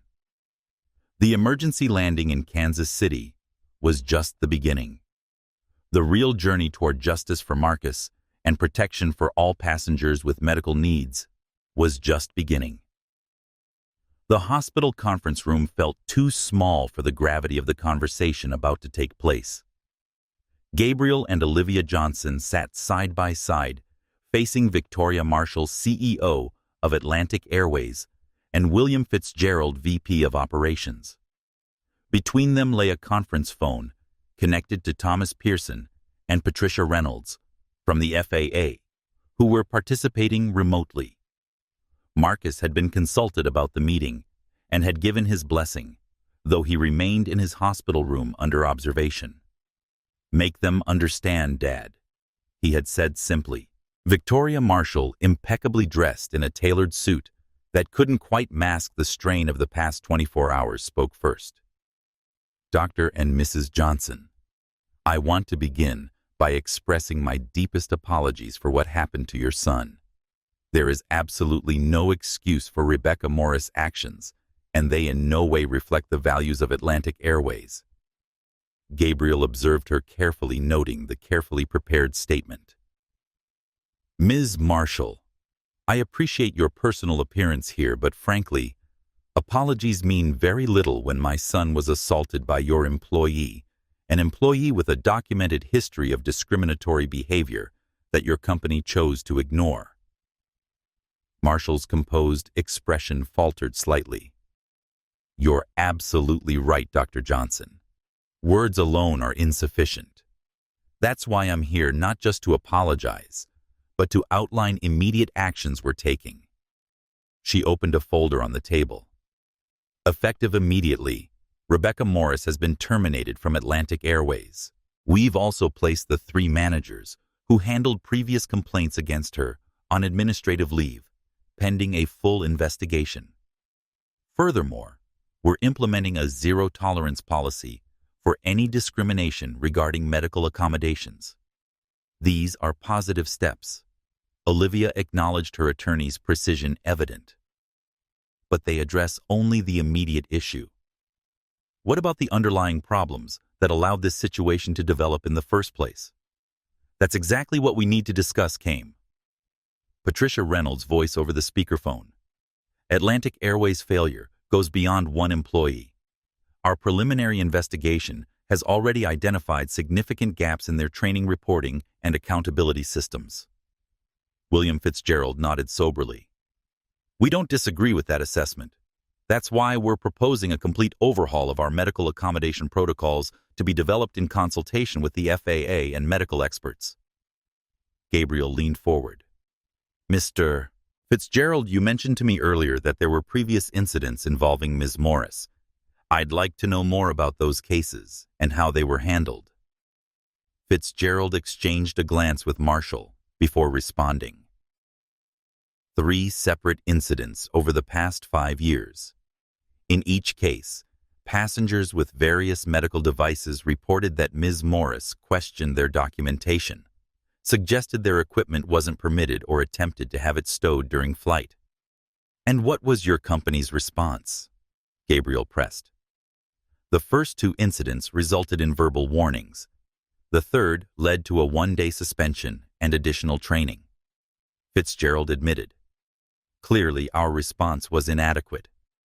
Inadequate doesn't begin to cover it, Olivia said, her voice sharp with controlled anger. You had 3 clear warnings that this employee was a threat to passengers with medical needs, yet you kept her in a position of authority. Victoria Marshall didn't attempt to defend the indefensible. You're right, Mrs. Johnson. Our system failed not just your son, but every passenger with medical needs who boarded our aircraft. That's why we're not just changing policies, but completely rebuilding our approach from the ground up. Which brings us to the FAA's response, Thomas Pearson interjected. In light of these revelations, we're expanding our investigation to include Atlantic Airways' entire complaint handling system with particular focus on discrimination and medical accommodation issues. Patricia Reynolds added, and as I discussed with Dr. Johnson earlier, we're establishing a special task force to review and reform medical accommodation regulations across the entire industry. We believe this incident reveals problems that likely extend far beyond one airline. Gabriel nodded thoughtfully. I've been considering your offer to lead that task force, Administrator Reynolds. After discussing it with my family, I've decided to accept the position once my son has recovered sufficiently. Excellent, Reynolds responded. Your expertise as both a medical professional and an FAA board member, combined with your personal experience from this incident, makes you uniquely qualified to drive meaningful reform. Victoria Marshall seized the opportunity. Dr. Johnson, if you're willing, we would welcome Atlantic Airways' participation in that task force. We want to be part of the solution. Gabriel studied her carefully. Was this a genuine commitment to change, or merely an attempt to mitigate damage to the airline's reputation? Either way, it represented an opportunity.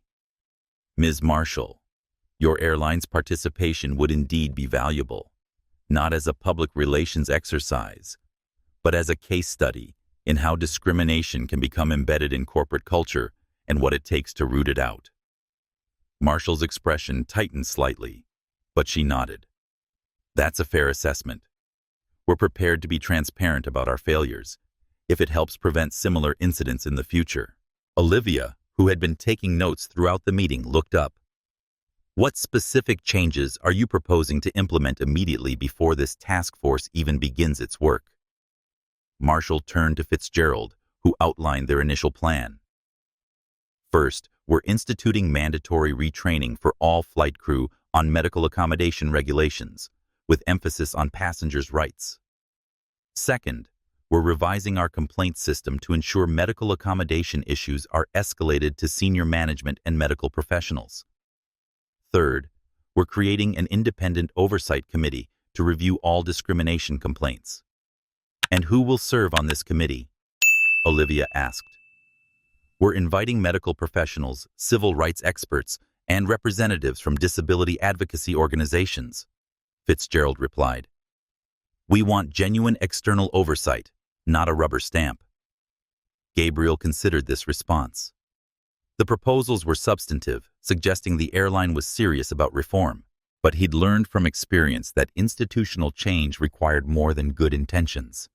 These are promising first steps, he acknowledged, But true change will require ongoing commitment and accountability. I suggest quarterly public reporting on your progress, including transparent data on accommodation-related complaints and their resolution.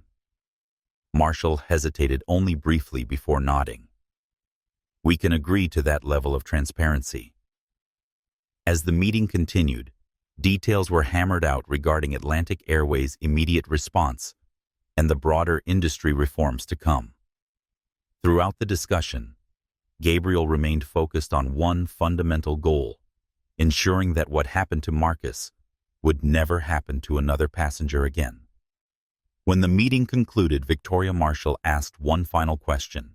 Dr. and Mrs. Johnson, you'll be holding a press conference shortly. Would you be willing to join me to announce these changes together? Gabriel and Olivia exchanged a glance, having anticipated this request. Olivia spoke for both of them.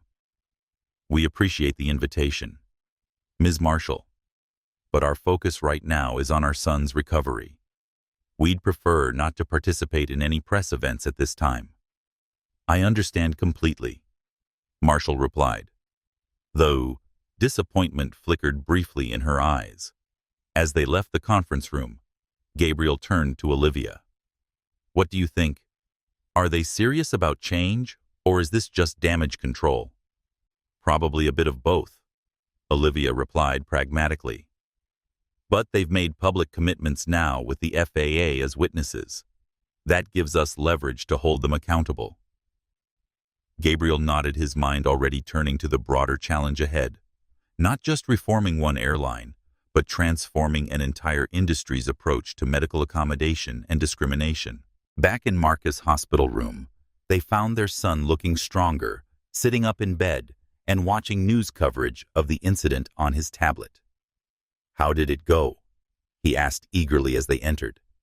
They're taking it seriously, Gabriel replied, sitting beside him. The airline CEO personally apologized and outlined specific changes they're implementing immediately. And Dad agreed to lead the FAA task force, Olivia added with pride. Marcus smiled, the first genuine smile they'd seen since before the incident. That's what I'm talking about. Turn this whole thing into something positive. Gabriel squeezed his son's hand gently. That's the plan. But right now, our priority is getting you healthy and ready for MIT. About that, Marcus said, his expression brightening further. Dr. Hamilton called while you were in your meeting.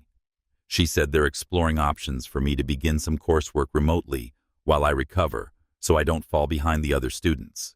That's wonderful news, Olivia said, grateful for MIT's accommodation. As they discussed these developments, Gabriel's phone buzzed with a news alert. Atlantic Airways announces sweeping reforms following oxygen removal incident. The transformation had begun, sparked by one family's determination to turn tragedy into meaningful change. Outside the hospital, Victoria Marshall faced a barrage of cameras and microphones, making the commitments they had discussed in the meeting. What had started as a terrifying incident on Flight 427 was rapidly evolving into a watershed moment for airline accountability and medical accommodation rights. But even as these promising developments unfolded, an unexpected challenge was brewing. WestAir, one of Atlantic Airways' major competitors, was quietly mobilizing to resist the industry-wide reforms that Gabriel and the FAA were proposing. Their CEO, Richard Blackwood, viewed the incident as an opportunity to gain competitive advantage rather than address deep-seated problems across the industry. This is an Atlantic Airways problem, not an industry problem, he told his executive team in a closed-door meeting. We need to make sure these new regulations don't hamper our operations or increase our costs. This resistance would soon emerge as a significant obstacle to the transformation Gabriel hoped to achieve, an obstacle that would require all his strategic skill and determination to overcome. 3 days after the incident, Marcus Johnson was discharged from Kansas City Medical Center with a clean bill of health, at least physically. Dr. Navarro had recommended follow-up appointments with both a pulmonologist and a therapist to address the potential psychological effects of the trauma he had experienced. Remember, healing isn't just physical, she had reminded them. What happened on that plane was a form of violence, and it's normal to have ongoing responses to that kind of experience. The Johnson family had relocated to a suite at a nearby hotel where they would remain until Marcus was cleared for travel back to Atlanta. Their temporary quarters had quickly transformed into a command center of sorts, with legal documents spread across the dining table and multiple phones ringing with calls from media outlets, advocacy groups, and supporters from across the country. Olivia Johnson sat at the center of this operation, coordinating with their legal team, while Gabriel focused on Marcus' recovery and his preparations for the FAA task force. Her expertise as a civil rights attorney had proven invaluable as they navigated the complex aftermath of the incident. Michael Ive reviewed the settlement offers from Atlantic Airways, Olivia said into her phone, pacing the suite's living room. They're not sufficient. This isn't just about financial compensation, it's about structural change. Michael Dawson, their lead attorney, responded from his office in Atlanta. I agree completely. Their initial offer is clearly an attempt to resolve this quickly and quietly. We need to push for binding commitments to reform, not just monetary damages. Exactly, Olivia confirmed. Draft a counterproposal focusing on these key points: implementation of the Johnson protocols for medical accommodation across their entire fleet, independent monitoring of compliance for at least 5 years, mandatory anti-discrimination training for all staff, and a substantial contribution to establish a foundation addressing discrimination in transportation. What about the individual lawsuit against Rebecca Morris? Dawson asked. We're proceeding with that separately, Olivia replied firmly. The airline's liability doesn't diminish her personal responsibility for what she did to Marcus. As Olivia continued her legal strategy session, Gabriel sat with Marcus in his bedroom, discussing the upcoming meeting with the Department of Justice Civil Rights Division. They want to hear directly from you about what happened, Gabriel explained gently, but only if you feel ready to share your experience. Marcus nodded thoughtfully. I want to do it. If my story helps make sure this doesn't happen to someone else, then it's worth telling. Gabriel felt a surge of pride in his son's courage. You continue to amaze me, Marcus. Just remember that you can stop or take a break at any time during the interview. I know, Dad. Dr. Turner talked about that in our session yesterday about maintaining boundaries and protecting myself while still advocating for change. Dr. Sophia Turner, a trauma specialist recommended by the hospital, had begun working with Marcus to process his experience. Though they'd only had 2 sessions so far, her approach had already helped Marcus develop strategies for managing anxiety and flashbacks. That night, Gabriel was awakened by a muffled cry from Marcus' room. He found his son sitting upright in bed, gasping for air, his hands clutching at his throat. I can't breathe. Marcus choked out, panic evident in his wide eyes. She took it. She took my oxygen. Gabriel rushed to his side, gently taking his son's hands. Marcus, you're safe. You're breathing. This is a flashback. Focus on my voice. Breathe with me. For several minutes, Gabriel guided Marcus through the grounding techniques Dr. Turner had taught them, helping him distinguish between the traumatic memory and present reality. Gradually, Marcus' breathing steadied, though tears streamed down his face. It felt so real, he whispered. I could feel the tube being ripped out again. I know, Gabriel said softly, his heart breaking for his son. The mind can replay trauma in ways that feel completely real. But you're safe now. She can't hurt you anymore. Will these nightmares ever stop? Marcus asked, his voice small in the darkened room. Yes, Gabriel assured him. With time and the right support, they'll become less frequent and less intense. Dr. Turner says this is a normal part of processing trauma. As Marcus finally drifted back to sleep, Gabriel remained by his bedside, a silent guardian against the invisible wounds that no medical scan could detect. This was the hidden cost of discrimination, not just the physical danger, but the psychological scars that could linger long after the body had healed. The next morning, Gabriel's phone chimed with a text message from Elena Rodriguez, who had remained in contact since the incident. Dr. Johnson just saw Atlantic Airways' announcement about implementing new training. It's a start, but I'm skeptical about real change without oversight. Also wanted to let you know, I've been contacted by other nurses who've witnessed similar incidents on different airlines. This problem is widespread. How is Marcus doing? Gabriel quickly replied, thanking Elena for her continued support and updating her on Marcus' progress. Her insights from the healthcare perspective had proven valuable as he developed his approach to the FAA task force. A knock at the hotel suite door interrupted their activities. Olivia answered to find a courier with a large package. Delivery for Marcus Johnson. The courier announced, handing over a box emblazoned with the MIT logo.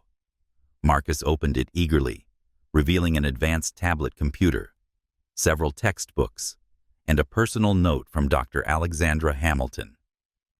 Dear Marcus, these materials will help you begin your studies remotely until you're able to join us in person. The enclosed tablet is loaded with our course software and connected to our virtual classroom. Your brilliance earned you a place in our program, and no act of discrimination will prevent you from pursuing your scientific journey. We look forward to welcoming you to campus when you're ready. With admiration, Dr. Hamilton. Marcus' eyes lit up as he explored the tablet's contents. This is amazing. They've given me access to their entire first semester curriculum and set up virtual lab simulations. Seeing their son's excitement provided a moment of joy amid the challenging circumstances. Though the incident had temporarily derailed their plans, it couldn't diminish Marcus' intellectual passion or determination. Later that afternoon, the family gathered for a video conference with Charles Bennett from the Justice Department's Civil Rights Division. Bennett's serious expression reflected the gravity with which federal authorities were treating the case. The evidence we've reviewed, including multiple videos and witness statements, presents a compelling case for criminal civil rights violations, Bennett explained. We're particularly concerned about the pattern of previous incidents that were essentially buried by the airline. That pattern is crucial, Olivia agreed. This wasn't an isolated incident, but the culmination of a series of unchecked discriminatory behaviors. Precisely, Bennett nodded. We've initiated a broader investigation into Atlantic Airways' handling of discrimination complaints across their entire operation. The findings so far are troubling, suggesting a corporate culture that prioritized efficiency and conflict avoidance over passengers' rights and safety. Gabriel leaned forward. What can we expect in terms of time frame for these investigations? The criminal case against Rebecca Morris will likely move quickly, given the overwhelming evidence, Bennett replied. The broader investigation into Atlantic Airways practices will take longer, potentially 6 to 12 months, for a comprehensive review. Marcus, who had been listening quietly, spoke up. Mr. Bennett, I have a question. Will what happened to me actually change anything for other people? Or will this just be another case that gets settled and forgotten? Bennett's expression softened as he addressed Marcus directly. That's an excellent question, Marcus. The visibility of your case combined with the clear video evidence and your father's position on the FAA Medical Regulatory Board creates a unique opportunity for meaningful reform. The key will be sustaining public attention and institutional commitment beyond the initial outrage. That's where the foundation comes in, Olivia interjected. We're establishing the Breathe Free Foundation to ensure this issue remains at the forefront, even after the media moves on to other stories. A wise approach, Bennett agreed. Institutional change requires sustained pressure from multiple directions, legal, regulatory, and public advocacy. Just as the meeting was concluding, Gabriel received an urgent text from Thomas Pearson. Need to speak immediately. West Air, pushing back against industry-wide regulations.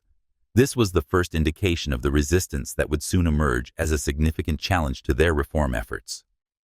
Richard Blackwood Westair's CEO had begun lobbying key members of Congress, arguing that the incident was an isolated case that didn't justify broad regulatory changes. "This is going to be more complicated than we thought," Gabriel told Olivia after sharing Pearson's message. "We're not just fighting for accountability in one case, we're up against entrenched interests that don't want the status quo disrupted. Then we'll need to be even more strategic." Olivia replied, her expression resolute. "If they want to fight this at the political level, we'll need to build a coalition that's just as powerful. Patient advocacy groups, medical associations, civil rights organizations, we'll bring them all together." As they developed their strategic response to this new challenge, Marcus continued working on his MIT coursework, finding purpose and forward momentum, despite the trauma he had experienced. His resilience in the face of adversity only strengthened his parents' determination to transform their private ordeal into lasting public change. The battle lines were being drawn. On one side stood the Johnson family and their growing coalition of supporters advocating for fundamental reform in how airlines accommodated passengers with medical needs. On the other side stood industry forces resistant to change, viewing the proposed regulations as unnecessary burdens rather than essential protections. The strategic response they developed would need to address not just the specific incident involving Rebecca Morris, but the broader patterns of discrimination and negligence that had allowed such incidents to occur repeatedly across the industry. It would require legal action, regulatory reform, public advocacy, and technological innovation, a comprehensive approach to transformation that left no avenue for resistance unexplored. 1 week after the incident, the Johnson family's hotel suite in Kansas City had evolved from a temporary accommodation into the nerve center of a rapidly growing movement. The dining table was covered with legal documents, regulatory filings, and strategy outlines. 3 laptops remained open at all times, monitoring news coverage and coordinating communications with their expanding network of allies.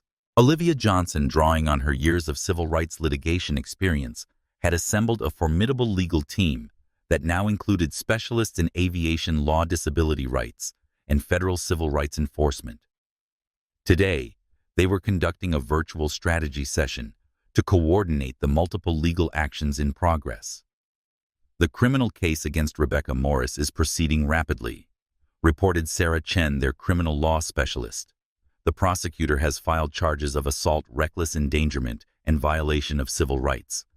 Given the video evidence and multiple witnesses, they're confident in securing a conviction." "What about her defense strategy?" Olivia asked. "Her attorney is attempting to frame this as a good-faith enforcement of safety protocols," Chen replied. "But that argument falls apart under scrutiny. The documentation was in order. Multiple passengers and another flight attendant vouched for its legitimacy. And most damning of all, she physically removed medical equipment from a minor patient after being explicitly warned about the health consequences." Michael Dawson provided an update on the civil case against Atlantic Airways. "The airline continues to press for a quick settlement, but we're holding firm on our demands for structural reforms, not just monetary compensation. Their latest offer includes implementation of new training protocols and an independent review of their complaint procedures, but it still lacks the binding oversight mechanisms we're demanding." Gabriel, who had been listening intently while reviewing documents for the FAA task force, looked up.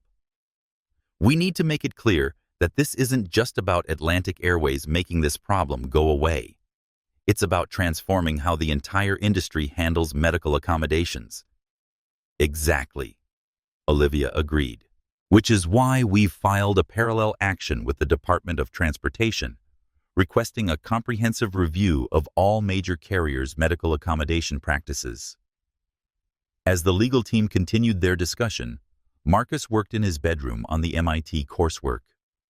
Despite the trauma he had experienced, his intellectual engagement remained strong, perhaps even strengthened by his determination to not let Rebecca Morris' actions derail his academic pursuits. A knock at the door interrupted the strategy session. Gabriel answered to find Jason Bennett, the flight attendant, who had attempted to intervene during the incident on the plane. "Dr. Johnson," Jason said nervously, "I hope I'm not intruding. I called earlier and Mrs. Johnson said I could stop by." "Of course, Jason. Please come in." Gabriel welcomed him, recalling how the young man had tried to reason with Rebecca during the confrontation. Jason entered the suite, clutching a manila envelope. Olivia excused herself from the virtual meeting to join them. "I've given my official statement to the FAA and police," Jason explained, "but there's more you should know."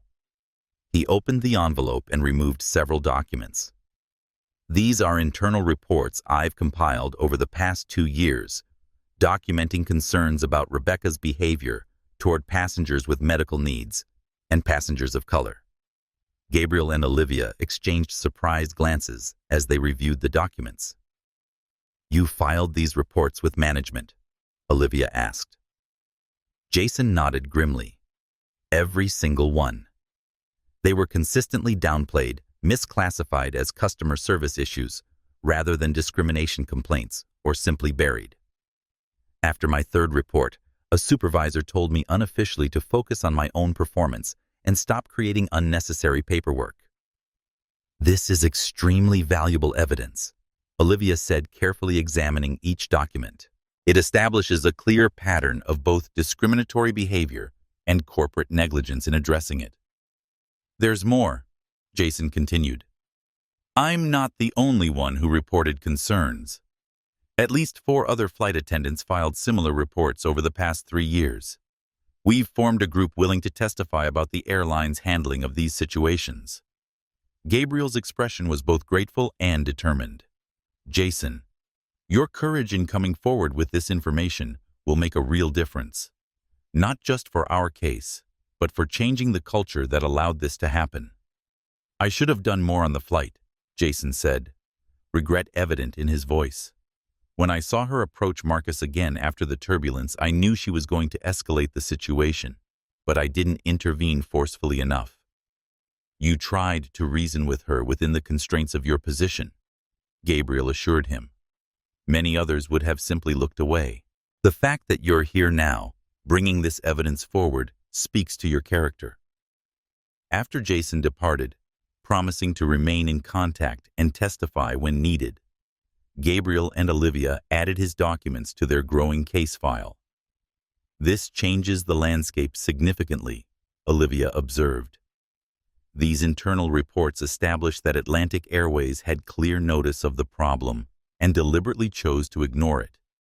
It also suggests a broader cultural issue within the airline," Gabriel added. "If reporting discrimination was actively discouraged, how many other incidents went undocumented?" Their conversation was interrupted by a call from Thomas Pearson at the FAA. "Dr. Johnson, our investigation has uncovered something disturbing.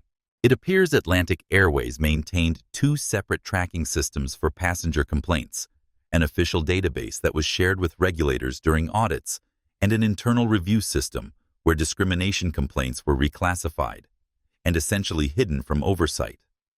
That aligns with what we just learned from Jason Bennett." Gabriel replied, summarizing the flight attendant's revelations. "This is extremely serious," Pearson continued. "It suggests intentional concealment of pattern discrimination, which violates multiple federal regulations. We're expanding our investigation to determine whether this practice extends to other categories of complaints and whether it represents a deliberate attempt to mislead federal regulators."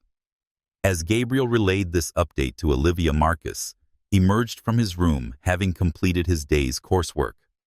"How's the case building?" He asked, his interest in the legal proceedings having grown as he processed his own experience. "Getting stronger by the hour," Olivia replied. "Jason Bennett just brought us internal reports documenting previous incidents and the FAA has discovered evidence that the airline was deliberately concealing discrimination complaints. Marcus nodded thoughtfully. So it really wasn't just about me or that one flight. No, son, Gabriel confirmed. What happened to you was part of a much larger pattern, one that's finally being exposed. That night, Marcus experienced another severe nightmare. Gabriel found him huddled in the corner of his bedroom, gasping for breath, convinced he was back on the plane with his oxygen supply cut off. I can feel it. Dad, he sobbed as Gabriel held him. I can feel the blood running down my face and the burning in my lungs. It took nearly an hour to calm him, using the grounding techniques Dr. Turner had taught them. As Marcus finally drifted back to sleep, Gabriel remained awake, his determination to create lasting change strengthened by witnessing his son's ongoing suffering. The next morning, Gabriel received an unexpected call from William Fitzgerald at Atlantic Airways. Dr. Johnson, I'm calling to inform you that our internal investigation has uncovered additional documents relevant to your case. We've discovered that our former head of cabin crew operations issued a directive 3 years ago instructing managers to reclassify discrimination complaints as customer service misunderstandings to avoid triggering federal reporting requirements. You're admitting to deliberate concealment of discrimination complaints? Gabriel asked, surprised by this voluntary disclosure. Yes, Fitzgerald replied. We're providing these documents to the FAA and your legal team today. The current leadership wants to make a clean break with these practices. This revelation represented a significant turning point. Atlantic Airways, facing overwhelming evidence and potential criminal liability, had decided that cooperation and reform were preferable to continued resistance. Later that afternoon, Elena Rodriguez arrived for a scheduled meeting with the Johnson family. She had become an important ally, not just as a witness to the incident, but as a healthcare professional who could speak to the medical implications of discrimination against patients with health conditions. I've been in contact with the National Association of Black Nurses and the American Nurses Association, Elena reported. Both organizations have issued statements condemning what happened to Marcus and calling for industry-wide reforms in how airlines accommodate passengers with medical needs. That's excellent, Gabriel said. Medical professional organizations carry significant weight in these discussions. They've also offered to provide expert witnesses for both the criminal and civil cases, Elena added. Nurses who specialize in respiratory care and have experience with discrimination against patients with medical devices. As they discussed these developments, Gabriel's phone rang with a call from Dr. Alexandra Hamilton at MIT. Dr. Johnson, I'm calling with some news that might interest Marcus. Our engineering department has launched a special project inspired by his experience developing improved standardized oxygen delivery systems specifically designed for air travel with clear visual indicators of FAA approval that would be unmistakable even to untrained personnel. That sounds remarkable, Gabriel replied. The team would like to invite Marcus to consult on the project remotely while he recovers, given his personal experience and his impressive research proposal on respiratory monitoring technology. When Gabriel shared this opportunity with Marcus, his son's face lit up with excitement for the first time since the incident. They want my input on an actual engineering project. That's incredible. Your experience is being transformed into positive change in ways we never could have anticipated, Gabriel observed, heartened by his son's enthusiasm. That evening, as the family reviewed the day's developments, a breaking news alert appeared on all their devices. Flight attendant, union issues statement, supporting criminal charges against Rebecca Morris, calling actions, indefensible and contrary to core safety principles. The statement represented a significant development, an acknowledgement from within the airline industry itself that what had happened to Marcus crossed a line that couldn't be defended, even by those with professional solidarity. The case is building on multiple fronts, Olivia observed. Legal, regulatory, medical, and now industry insiders themselves are speaking out. Gabriel nodded in agreement. Each new development strengthens our position and increases the pressure for meaningful reform. Yet even as they celebrated these victories, a new challenge emerged. Richard Blackwood, Westair's CEO, appeared on a major news network, arguing against the proposed industry-wide regulations. What happened on that Atlantic Airways flight was inexcusable, he acknowledged, but it was an isolated incident that doesn't justify sweeping new regulations that would burden the entire industry. This public resistance confirmed what Thomas Pearson had warned about: the fight for comprehensive reform would face significant opposition from airlines concerned more about their bottom line than passenger safety. He's trying to frame this as just one bad employee at one airline, Olivia noted with frustration. We need to counter that narrative with evidence of the broader pattern. And we will, Gabriel assured her. The truth is on our side. What happened to Marcus wasn't an aberration. It was the predictable outcome of a flawed system. And we're going to fix that system no matter how much resistance we face. As they prepared for bed, Marcus paused in the doorway of his room. Dad, Mom, I've been thinking about something. When all this legal stuff is done and you start that foundation you've been talking about, I want to be involved. Not just as the kid this happened to, but actually helping design programs and maybe even technology to make things better for people with medical conditions. Gabriel and Olivia exchanged proud glances, moved by their son's desire to transform his trauma into positive action. We would be honored to have you involved. Marcus, Olivia said warmly, your perspective is invaluable. The case they were building had evolved far beyond seeking justice for one horrific incident. It had become a comprehensive movement for change that would address the root causes of discrimination in air travel and create new standards for how passengers with medical needs were treated, standards that would bear the Johnson name and carry the imprint of Marcus' experience for generations to come. 2 weeks after the incident, Marcus Johnson sat in a comfortable chair by the window of their hotel suite, working on an engineering simulation for MIT, while periodically checking his oxygen levels with a small pulse oximeter. Though he no longer required supplemental oxygen constantly, Dr. Navarro had recommended monitoring his levels during any activity that might cause stress or exertion, including the cognitive demands of his coursework. The physical wounds had healed quickly. The scratch on his nose where Rebecca Morris had yanked out his cannula had faded to a barely visible mark. His breathing had returned to normal, and his energy levels were steadily improving. The invisible wounds, the psychological impact of having his life-supporting equipment forcibly removed, would take longer to heal. But even there, Marcus was making remarkable progress. How's the respiratory monitoring interface coming along? Gabriel asked, bringing his son a glass of water. Marcus looked up from his tablet with enthusiasm. It's incredible, Dad. The team at MIT has integrated my design for a non-invasive oxygen monitoring system into their air travel safety project. They think it could become standard equipment on all commercial aircraft within a few years. Gabriel smiled, heartened by his son's passion.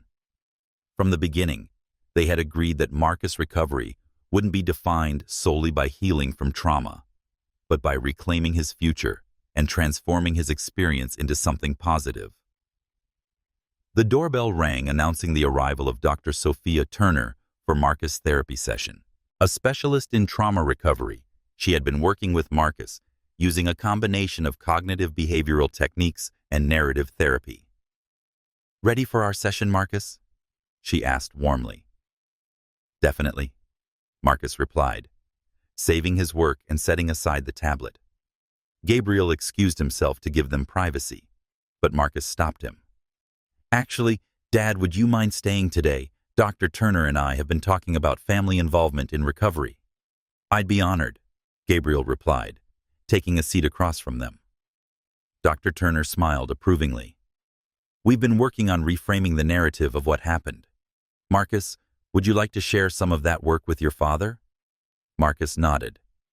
We've been talking about how to think about what happened on the plane. Instead of seeing myself as a victim who had something taken away, I'm recognizing that I'm actually someone whose experience is creating positive change. That's a powerful reframe, Gabriel observed. It's not about denying the trauma, Dr. Turner explained. It's about finding meaning and agency within it. Marcus has shown remarkable resilience in this process. The hardest part, Marcus continued, has been the flashbacks and anxiety. Sometimes, he'll be working on my MIT stuff totally focused, and suddenly I can feel the tube being ripped out again, or he'll have trouble breathing, even though physically everything's fine. Gabriel nodded, his heart aching for his son. That's a normal response to trauma, especially one that threatened your ability to breathe. Dr. Turner's been helping me develop strategies for those moments, Marcus explained. Grounding techniques, breathing exercises. Ironically, a lot of focus on breathing and redirecting my thoughts to the present moment. He's making excellent progress, Dr. Turner added. One particularly effective approach has been connecting his personal healing to the broader change his experience is creating. Every time Marcus works on the MIT engineering project or helps prepare for the upcoming legal proceedings, he's reclaiming his agency. After the session, Marcus decided to take a walk in the hotel garden, his first venture outside since the incident. Gabriel accompanied him, watchful, but trying not to hover.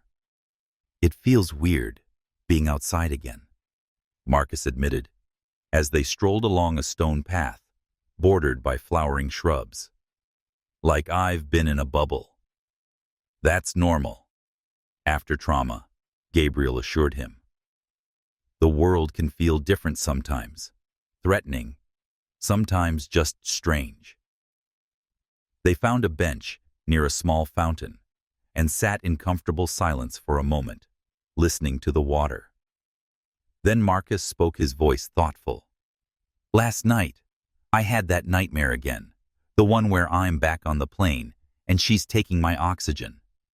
But this time, something different happened. Instead of just being helpless, I stood up. I told her she couldn't take it. And Dad, she couldn't reach me.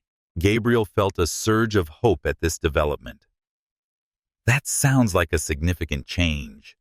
Dr. Turner says it means I'm starting to reclaim my sense of power in the situation. That even in my dreams, I'm beginning to rewrite the narrative. As they continued their walk, they encountered an elderly man with portable oxygen. Marcus tensed visibly, his breath quickening. You okay? Gabriel asked quietly. Marcus nodded, applying the breathing techniques he'd learned. Just a trigger. Dr. Turner said, I'd encounter them. It's not the oxygen equipment itself, it's seeing it on someone else, imagining it being taken away. He paused, gathering himself. I want to say hello to him. Is that weird? Not at all, Gabriel assured him. It might actually be helpful. Marcus approached the elderly man and introduced himself politely. They had a brief conversation about their respective equipment with Marcus, explaining some features of the newer model the man was using. As they walked away, Marcus seemed lighter. That felt good. Like I was taking back control, not letting fear dictate who I talk to or what I do. Gabriel's pride in his son's courage was immeasurable. This small interaction represented a significant step in Marcus' recovery, facing a trigger directly and moving through it rather than avoiding it. Later that afternoon, Gabriel took a call from Patricia Reynolds at the FAA, while Marcus had a virtual meeting with his MIT research team. Dr. Johnson, I have some news regarding the task force, Reynolds began. Based on our preliminary findings, we've decided to expand its scope and authority. Rather than simply reviewing current practices, we're empowering the task force to draft comprehensive new regulations governing medical accommodations on commercial aircraft. That's a significant upgrade in our mandate, Gabriel observed. It reflects the seriousness of what we're uncovering, Reynolds explained. This isn't just about one airline or one incident. There are fundamental flaws in how the entire industry approaches medical accommodations. We need a complete overhaul, not just incremental adjustments. The call was interrupted by a commotion from Marcus' room. Not distress, but excitement. Gabriel excused himself briefly to check on his son.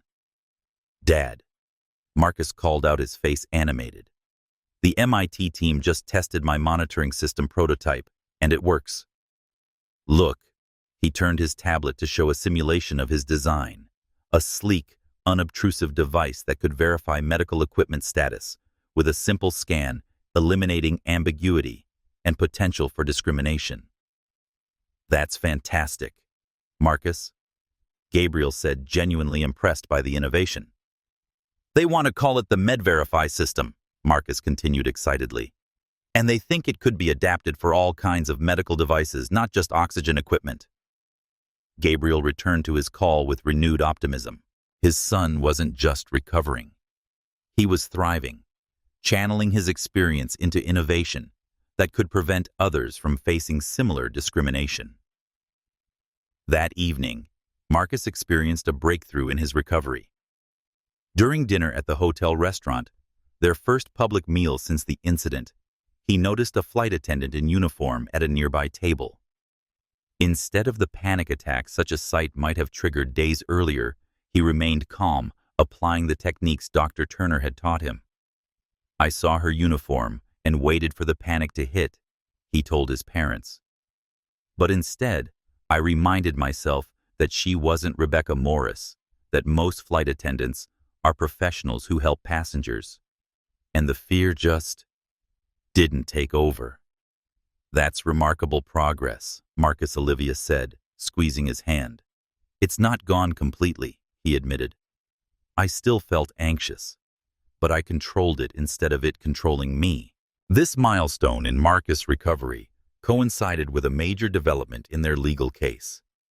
Michael Dawson called to inform them that Atlantic Airways had significantly improved their settlement offer, agreeing to all the structural reforms they had demanded, including implementation of the Johnson protocols and substantial funding for the Breathe Free Foundation. "They're offering everything we asked for," Dawson explained. "The CEO will make a public commitment to the reforms, with binding oversight from an independent committee for 5 years." "What changed their position so dramatically?" Olivia asked. "Two things," Dawson replied. "First, the evidence of deliberate concealment of discrimination complaints is even more extensive than we initially thought. Second, they've seen the MedVerify prototype Marcus is developing with MIT. They realize this technology could become the industry standard, and they want to be seen as supporters rather than opponents." As the Johnsons discussed this development, they recognized it as a pivotal moment in their journey. Atlantic Airways. Capitulation represented not just a victory in their specific case, but a significant step toward industry-wide transformation. "We should accept their offer." Marcus suggested surprising his parents with his decisiveness. "Use it as leverage to push the other airlines to adopt the same standards." Gabriel and Olivia exchanged impressed glances at their son's strategic thinking. "That's exactly what we should do," Gabriel agreed. "Accept Atlantic's reforms as the model, then use the task force to extend those standards across the industry." The next morning, Dr. Navarro arrived for Marcus' final medical checkup before clearing him to travel back to Atlanta. "Your recovery has been remarkable," she told Marcus after completing her examination. "Physically, you're completely healed. Your lung function is back to baseline, and your oxygen saturation is excellent even during exertion." "And the psychological side?" Gabriel asked. "Based on my conversations with Dr. Turner and what I'm observing, Marcus is making excellent progress there as well," Dr. Navarro replied. "He's developed effective coping strategies for triggers and is actively engaging with his experience rather than avoiding it." "So I can go home?" Marcus asked hopefully. "Yes. Dr. Navarro confirmed. You're cleared for travel back to Atlanta. I've prepared a full report for your regular physicians, and I'd recommend continuing therapy with someone like Dr. Turner. But there's no medical reason you need to remain in Kansas City. This news brought mixed emotions for the family. While they were eager to return home, Kansas City had become an unexpected crucible of transformation, the place where their trauma had begun to evolve into purpose. As they packed their belongings that evening, preparing for the drive back to Atlanta the next day, Marcus paused thoughtfully. "I've been thinking about MIT again," he said. "Dr. Hamilton says they'd still like me to join the on-campus program next month if I feel ready." "Do you?" Olivia asked gently. Marcus considered carefully. "Not yet, but I think I will be soon. The work we're doing on MedVerify is going well remotely, and Dr. Turner says continuing therapy for a few more weeks would be good. But after that, I want to go. I need to go." "Why is that, son?" Gabriel inquired, curious about Marcus' reasoning. "Because if I don't," Marcus replied with newfound clarity, "then in a way, she wins. She took my oxygen that day, but I can't let her take my future too." Gabriel embraced his son, overwhelmed by his courage and wisdom. "That's exactly right. And when you're ready to go to MIT, your mother and I will support you completely." That night, as Marcus slept peacefully without nightmares for the first time since the incident, Gabriel and Olivia reflected on their son's remarkable journey. "He's not just recovering," Olivia observed. "He's transforming this experience into something powerful. Just like we're trying to do with the industry," Gabriel agreed. "Taking something terrible and using it to create positive change." Marcus' recovery had become a metaphor for the broader transformation they sought to create, moving from trauma to healing, from victimization to empowerment, from individual suffering to collective progress. In his personal journey, they found both inspiration and validation for their larger mission. As they prepared to return home to Atlanta, the Johnson family carried with them not just the wounds of what had happened on Flight 427, but a profound sense of purpose that would guide their efforts in the months to come. Marcus' healing was incomplete, but his trajectory was clear toward a future where his experience would help ensure that no passenger ever faced similar discrimination again. The federal courthouse in Kansas City hummed with anticipation as journalists, legal observers, and members of the public filled the gallery for Rebecca Morris' arraignment. Though just the first formal step in what promised to be a complex legal process, the hearing had attracted national attention due to the shocking nature of the case and the viral videos that had documented it. Gabriel and Olivia Johnson sat in the front row of the gallery, their presence a silent testament to the stakes of the proceedings. Marcus had chosen to remain at the hotel, following Dr. Turner's advice that his first exposure to the legal system should come when his testimony was actually required, not during procedural hearings. Rebecca Morris entered the courtroom, escorted by her attorney, Martin Weber, a veteran defense lawyer known for representing airline personnel in various legal matters. Morris appeared markedly different from her imperious demeanor on the flight, her posture less rigid, her expression subdued, her formal uniform replaced by a conservative business suit. As Judge Angela Martinez called the court to order, the charges against Morris were read aloud: assault, reckless endangerment, interference with medical equipment, and violation of civil rights. "How does the defendant plead?" Judge Martinez asked. "Not guilty, Your Honor," Weber responded firmly. The prosecutor, Assistant U.S. Attorney Daniel Jackson, immediately addressed the court. "Your Honor, given the severity of the charges and the defendant's actions, as documented on multiple videos, the government requests that bail be denied. Ms. Morris represents a danger to the public, particularly to individuals with medical needs." Weber countered vigorously. "Your Honor, my client has no prior criminal record, strong community ties, and has surrendered her passport. She poses no flight risk or danger to the community. We request reasonable bail. Judge Martinez considered briefly before rendering her decision. Bail is set at $250,000. Additionally, the defendant is prohibited from seeking employment with any transportation provider while this case is pending. As the judge moved on to scheduling matters, Gabriel leaned toward Olivia. She's going with a not guilty plea, despite the overwhelming evidence. It's standard procedure, Olivia whispered back. They'll likely seek a plea deal once they've reviewed all the evidence. Following the arraignment, Gabriel and Olivia met briefly with Prosecutor Jackson in a conference room adjacent to the courtroom. That went as expected, Jackson noted. We've been assigned Judge Martinez, which is good news. She has a strong record on civil rights cases and doesn't tolerate discrimination. What's your assessment of their defense strategy? Olivia asked professionally. Based on Weber's preliminary filing, they'll attempt to frame this as a good faith enforcement of airline safety protocols, Jackson explained. They'll argue that Morris genuinely believed the oxygen equipment posed a safety risk. Despite the multiple forms of documentation we provided, Gabriel asked incredulously, precisely why their defense will fail, Jackson assured him. The evidence shows she was presented with proper documentation, received verification from another flight attendant, and was explicitly warned about the medical consequences of removing the oxygen. Her actions went far beyond any reasonable safety concern. As they exited the courthouse, they were met by a crowd of reporters shouting questions. Gabriel had prepared a brief statement aware of the importance of public communication in shaping the narrative around the case.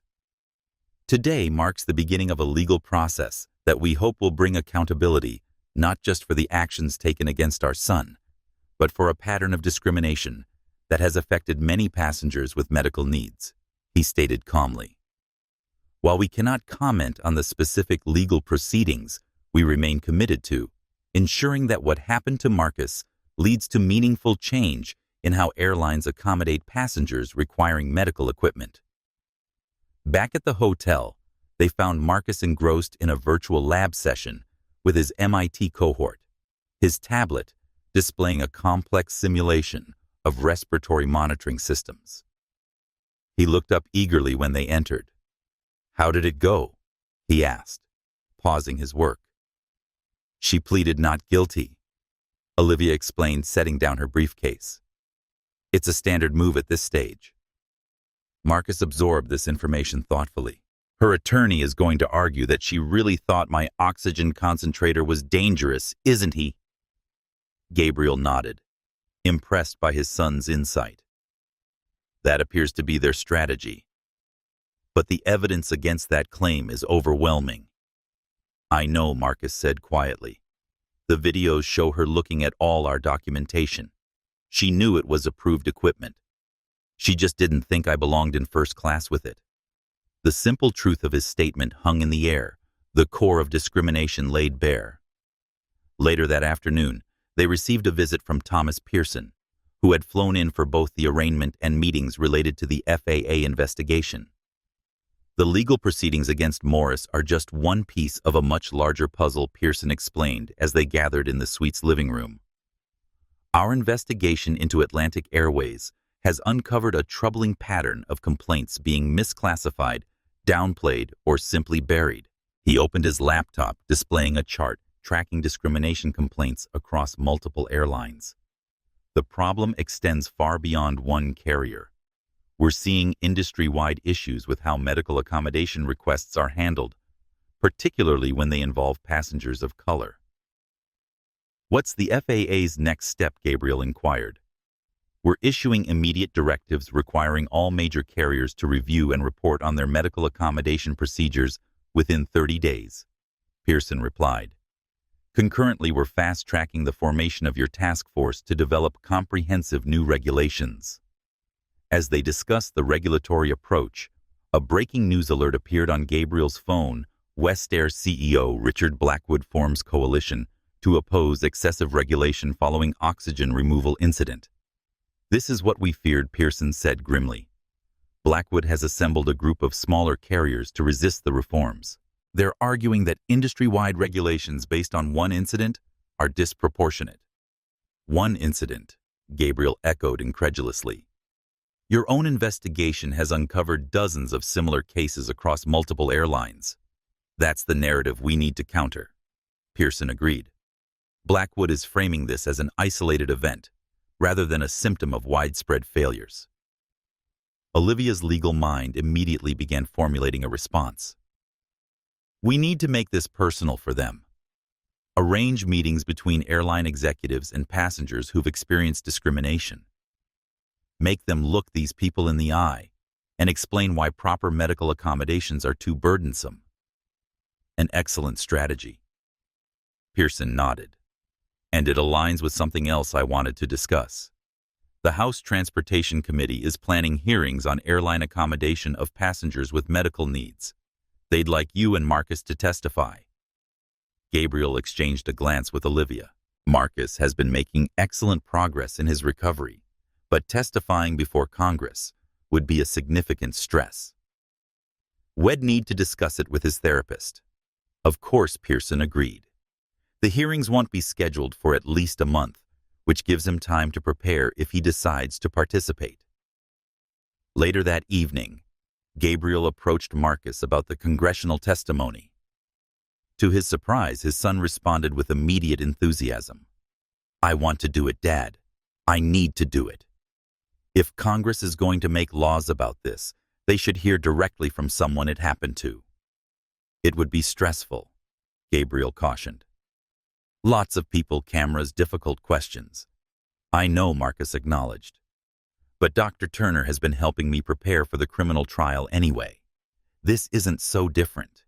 And I think it's important, not just for me, but for all the people who face discrimination and didn't have a platform to speak out. Gabriel was once again struck by his son's courage and maturity. We'll talk to Dr. Turner about it tomorrow. If she thinks you're ready, we'll start preparing. The legal battle was unfolding on multiple fronts. Criminal proceedings against Rebecca Morris, civil action against Atlantic Airways, regulatory reform through the FAA, and now potential congressional legislation. Each represented a different avenue for creating the change they sought, and each carried its own challenges and opportunities.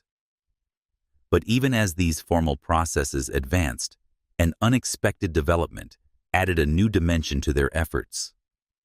A social media campaign had emerged spontaneously, with thousands of people sharing their own stories of discrimination related to medical equipment under the hashtag #LetMeBreathe.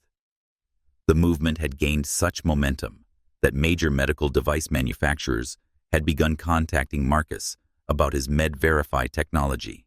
Pulmotech wants to license the verification system for their entire line of portable oxygen concentrators, Marcus told his parents excitedly, showing them the email from MIT's Technology Transfer Office. And 3 other companies have expressed interest too. This development represented a different kind of victory, one driven by market forces rather than regulatory mandates. If the major manufacturers adopted the MedVerify standard voluntarily, airlines would have no choice but to accept it. This is brilliant, Gabriel observed. Even if Blackwood and his coalition resist the regulations, they can't ignore equipment that comes pre-verified by the manufacturers. As the legal battle intensified with Rebecca Morris' trial date set, and the civil proceedings advancing, the Johnson family recognized that their most powerful tool wasn't legal argumentation or regulatory authority, but the simple, undeniable truth of what had happened to Marcus and its implications for countless other passengers. The law moves slowly, Olivia noted as they prepared for bed that night. But public opinion and market forces can create change much faster, and both are firmly on our side, Gabriel agreed. Because at its core, this isn't a complex legal issue. It's a simple matter of human dignity. Everyone deserves to breathe. This fundamental truth would guide them through the legal battles ahead, not just as litigants seeking redress, but as advocates for a transformation that would ensure no passenger ever had to fight for their right to breathe again. 4 weeks after the incident, the Johnson family returned to Atlanta. Marcus had been cleared for travel by his medical team, though he still carried portable oxygen as a precaution. Rather than flying, they had chosen to make the journey by private car, a service offered by Atlantic Airways, as part of their ongoing efforts to make amends. Their home, a spacious colonial in an upscale Atlanta suburb, felt both familiar and somehow different after their extended absence. Friends and neighbors had filled their refrigerator with home-cooked meals and placed welcome home signs in their yard. Marcus's bedroom had been prepared with new MIT banners and a state-of-the-art computer workstation, a surprise from his parents to support his remote studies. Gabriel had converted his home office into a command center for the FAA Medical Accommodation Task Force, with secure communications equipment installed to facilitate his leadership role, while allowing him to remain close to Marcus during his continued recovery. On their first morning back, the family gathered for breakfast, establishing a new normal after weeks of hotel living and legal proceedings. "How does it feel to be home?" Olivia asked Marcus as she placed a plate of scrambled eggs before him. "Good," he replied thoughtfully. "Weird, but good. Like we've been gone for years instead of weeks." Gabriel understood the sentiment.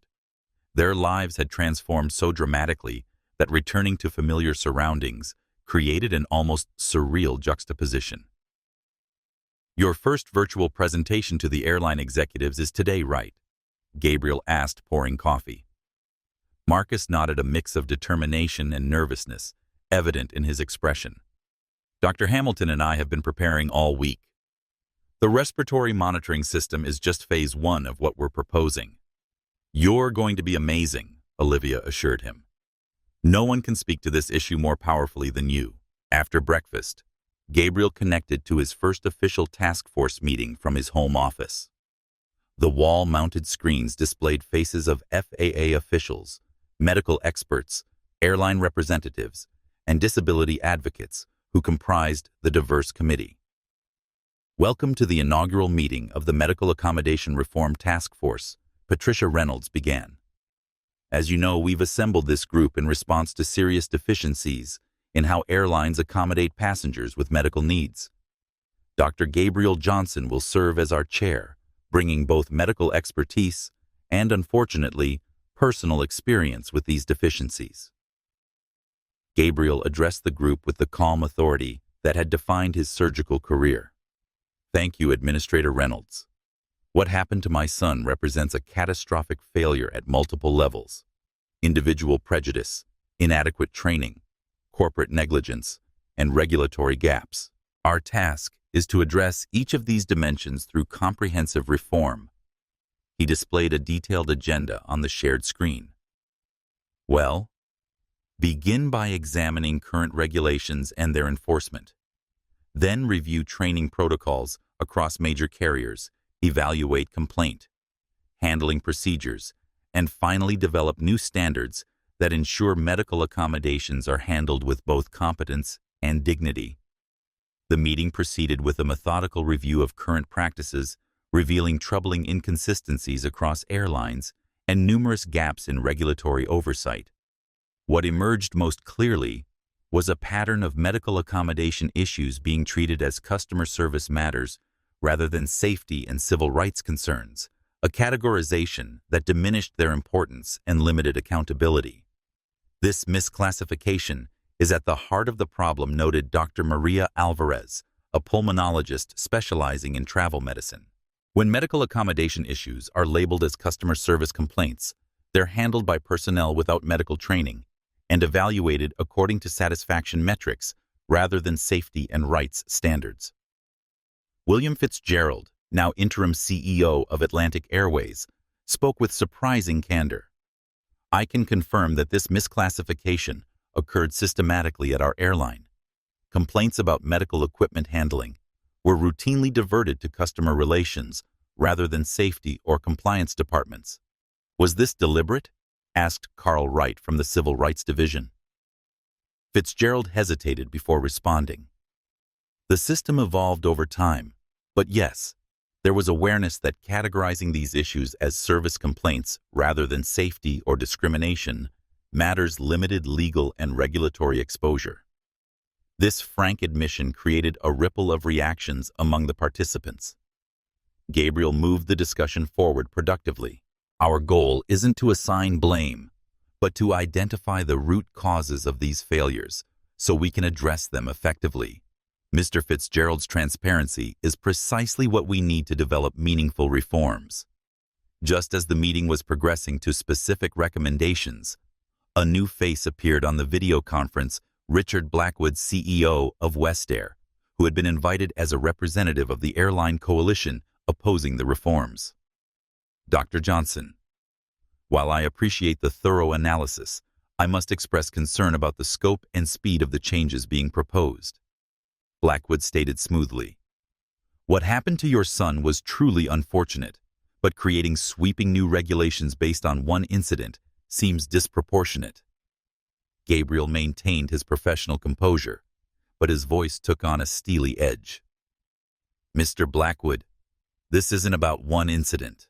The task force has already documented 47 similar cases across multiple carriers in the past 2 years. Alone cases where passengers with properly documented medical equipment faced improper denial removal or harassment." "Those numbers seem inflated," Blackwood countered. "Our internal review at Westair found only 2 minor complaints about medical accommodations in that time frame." Patricia Reynolds interjected, "That's because Westair, like many carriers, has been misclassifying these incidents. When we recategorized complaints properly, the numbers increased tenfold." Blackwood shifted uncomfortably. Even so, new regulations would create significant compliance costs that would ultimately be passed on to consumers. "Let me be very clear," Mr. Blackwood. Gabriel replied, his calm demeanor masking growing frustration. "The compliance costs you're concerned about pale in comparison to the cost my son almost paid when his oxygen was forcibly removed. We're not discussing mere inconveniences, we're talking about practices that endanger lives."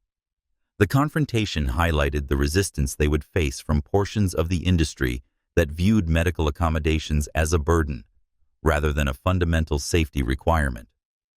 But it also revealed something crucial. Blackwood and his coalition were on the defensive, their arguments appearing increasingly self-serving against the backdrop of the evidence being assembled. As the meeting continued, Gabriel outlined a 3-phase approach to transformation: immediate directives to correct the most urgent issues, medium-term regulatory reforms to establish new standards, and long-term structural changes to embed proper medical accommodation practices in airline operations. "We need to move quickly on the immediate directives," Gabriel emphasized. "Every day we delay passengers with medical needs face unnecessary risks and barriers." By the meeting's end, the task force had established working groups focused on specific aspects of reform and set an aggressive timeline for deliverables. Gabriel concluded with a personal note that reminded everyone of the human stakes involved. "My son nearly died because a flight attendant decided his properly documented medical equipment didn't belong on her aircraft." But this isn't just about what happened to Marcus. It's about creating an air transportation system where medical needs are accommodated with competence, dignity, and respect as a matter of routine, not exception. After the meeting, Gabriel joined Marcus in the living room, where he was preparing for his presentation to airline executives, with Dr. Hamilton joining virtually from MIT. "How did the task force meeting go?" Marcus asked, looking up from his notes. "Productive," Gabriel replied. "There's genuine commitment to change, even from most of the airlines themselves. Blackwood and his coalition are resisting, but they're increasingly isolated. Fear of lawsuits is a powerful motivator," Dr. Hamilton noted wryly from the screen. "Sometimes the right thing happens for mixed reasons," Gabriel acknowledged. "The important part is that it happens." Marcus' presentation to the airline executives later that afternoon marked a turning point in how the industry perceived the issue. Rather than speaking as a victim seeking redress, he positioned himself as a partner in developing solutions.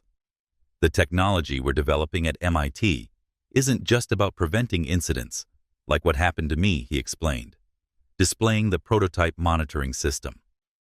It's about standardizing medical accommodation across the entire industry so that passengers, flight crews, and airlines all have clarity and confidence. The executives, initially defensive and cautious, became increasingly engaged as Marcus walked them through the technical innovations and their practical applications.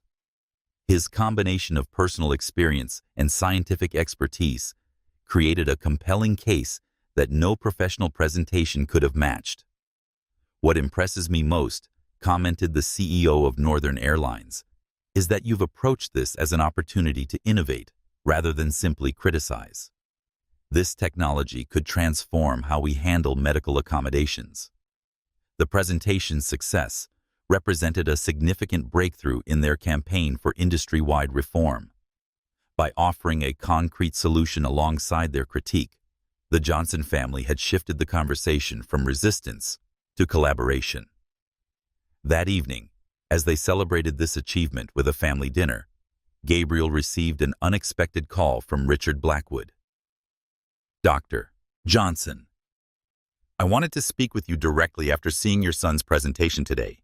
I've been reconsidering my position on the proposed regulations." "I'm listening," Gabriel replied cautiously. "The MedVerify system is genuinely impressive," Blackwood continued. "If such technology were widely implemented, many of my concerns about operational burdens would be addressed. I'd like to discuss the possibility of West Air participating in a pilot program." This unexpected reversal demonstrated the power of offering solutions rather than just identifying problems. By developing MedVerify, Marcus had created a path forward that addressed both passenger safety and airline operational concerns. The following week brought another significant development. The House Transportation Committee announced formal hearings on airline accommodation of passengers with medical needs, with both Gabriel and Marcus scheduled to testify. The hearings would provide a national platform for advocating the reforms they sought, with potential legislative action to follow. As they prepared for this next phase of their campaign, Marcus continued his recovery with remarkable resilience. Though he still experienced occasional flashbacks and anxiety, particularly in crowded spaces, he had developed effective coping strategies and was increasingly focused on the future rather than the trauma of the past.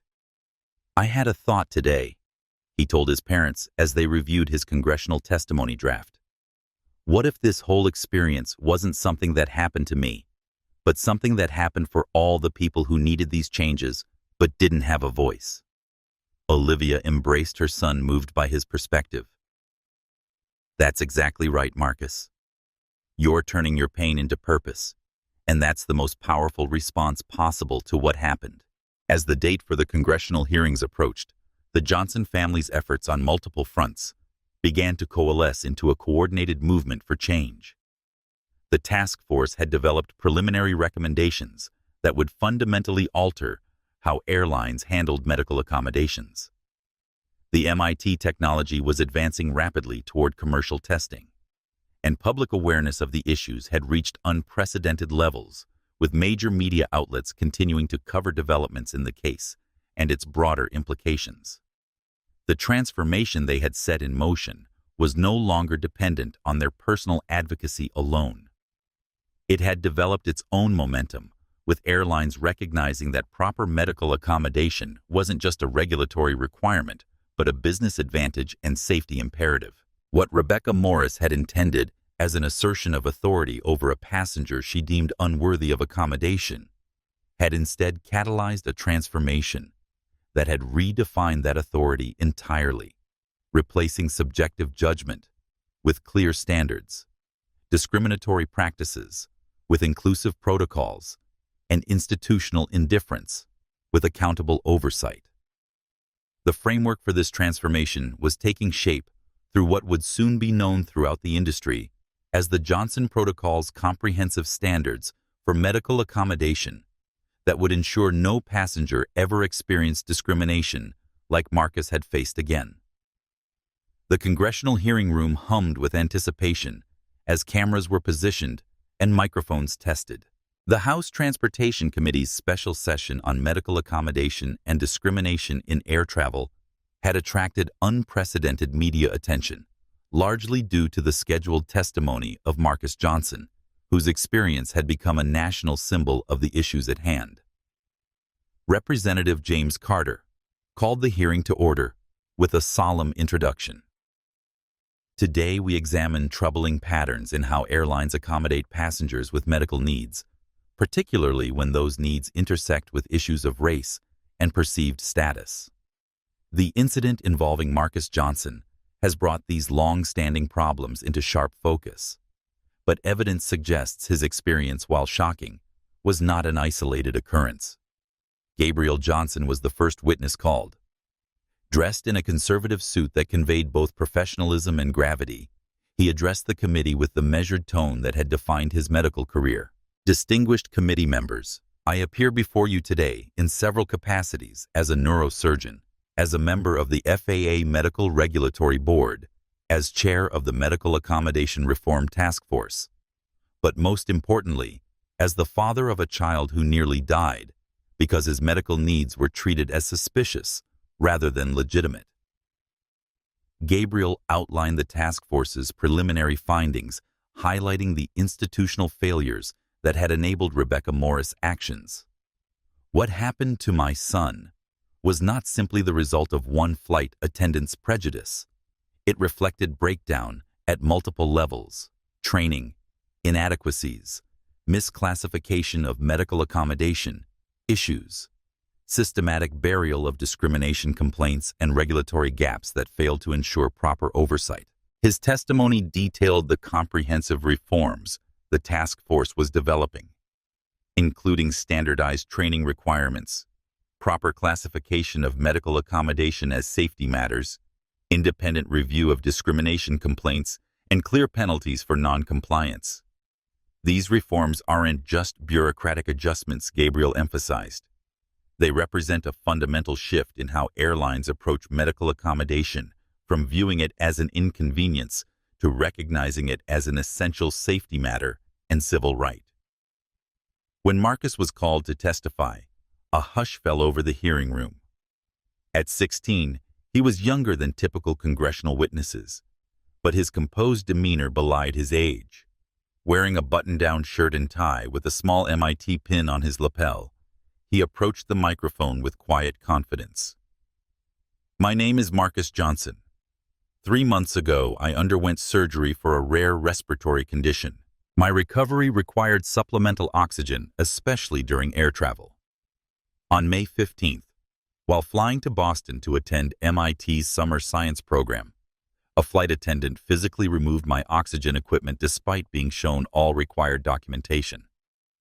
This action caused respiratory distress that nearly ended my life. Marcus recounted the details of the incident with remarkable composure, occasionally referencing the medical data recorded by his pulse oximeter to illustrate how quickly his condition had deteriorated after his oxygen was removed. What stands out most to me isn't just what happened, but why it happened, Marcus continued. The flight attendant had all the information she needed to verify my equipment was approved and necessary. Multiple passengers and another crew member tried to intervene, yet she chose to see me not as a passenger with legitimate medical needs, but as someone who didn't belong in first class with medical equipment. His testimony shifted from personal experience to constructive proposals, reflecting the solutions-oriented approach that had characterized the Johnson family's response from the beginning. This experience led me to work with researchers at MIT on standardizing medical equipment for air travel and developing monitoring systems that could prevent similar incidents. But technology alone isn't enough. We need cultural change within airlines that treats medical accommodation as a right, not a privilege.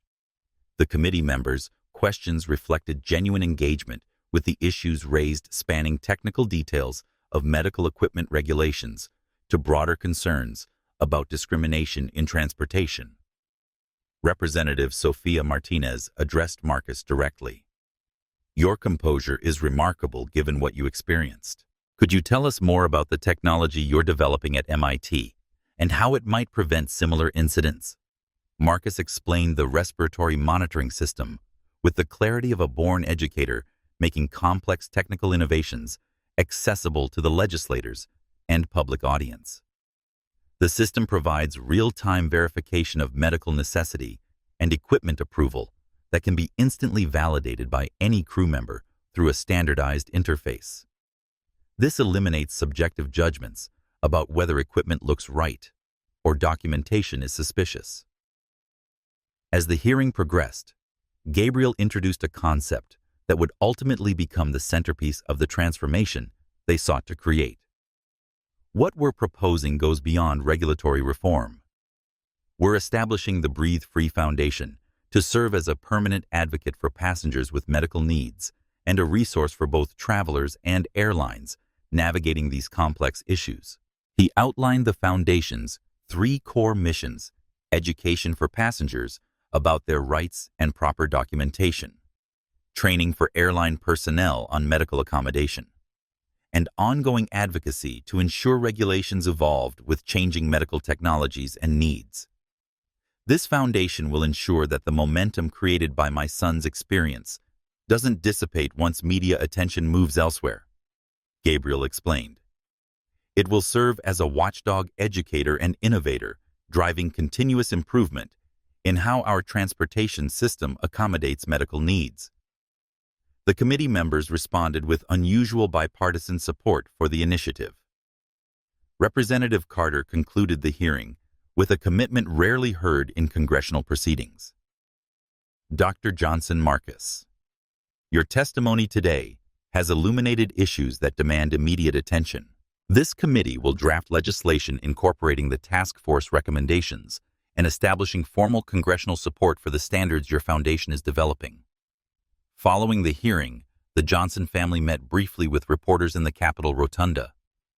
Their coordinated message emphasized moving forward rather than dwelling on past injustices. Today marks the transition from seeking accountability for what happened to my son to building systems that prevent similar incidents in the future, Gabriel stated.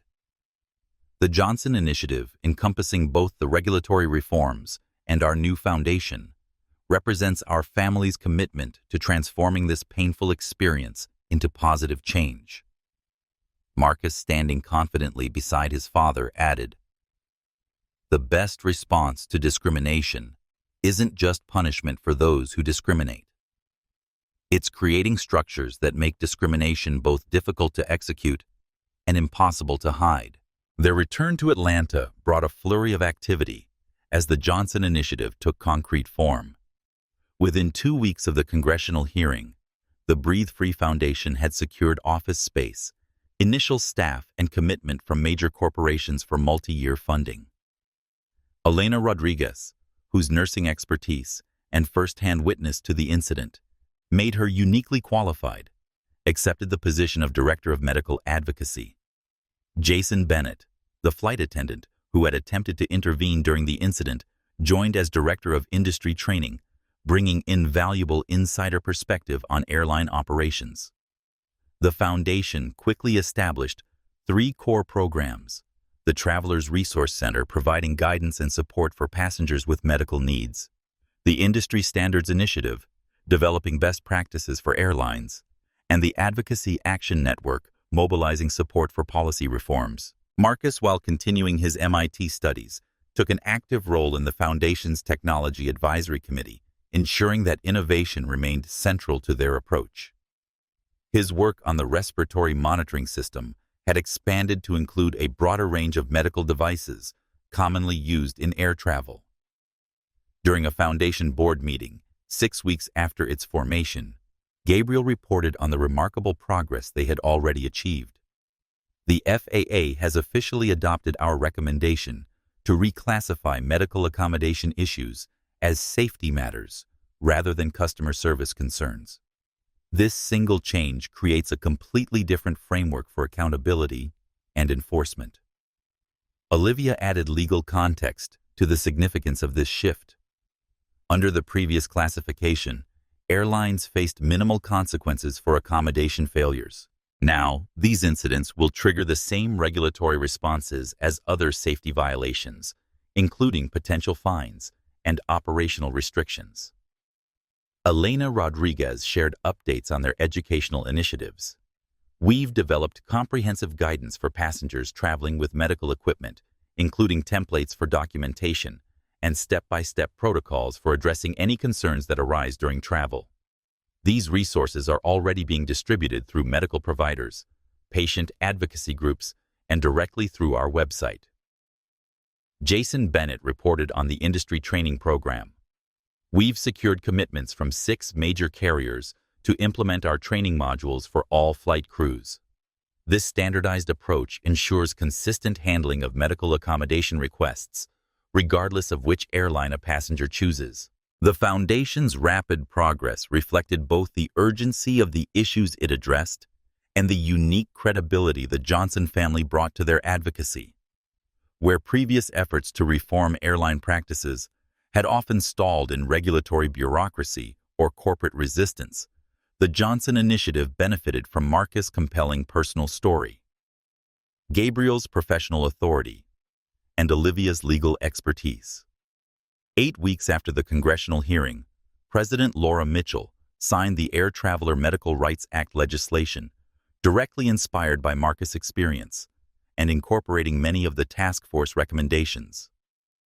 The bill established clear federal standards for medical accommodation in air travel, created strengthened enforcement mechanisms, and formally recognized the standards developed by the Breathe Free Foundation as the industry benchmark.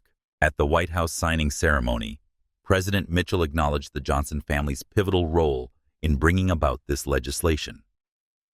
Some of the most important advances in civil rights have emerged from the courage of individuals who refuse to accept discrimination as inevitable. Marcus Johnson's experience could have remained a private trauma. Instead, thanks to his family's determination to create meaningful change, it has catalyzed reforms that will protect countless travelers in the future.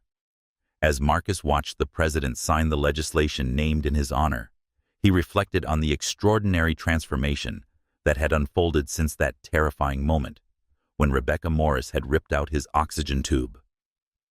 What had begun as an act of discrimination had sparked a movement for change that was already reshaping how airlines operated and how passengers with medical needs experienced air travel.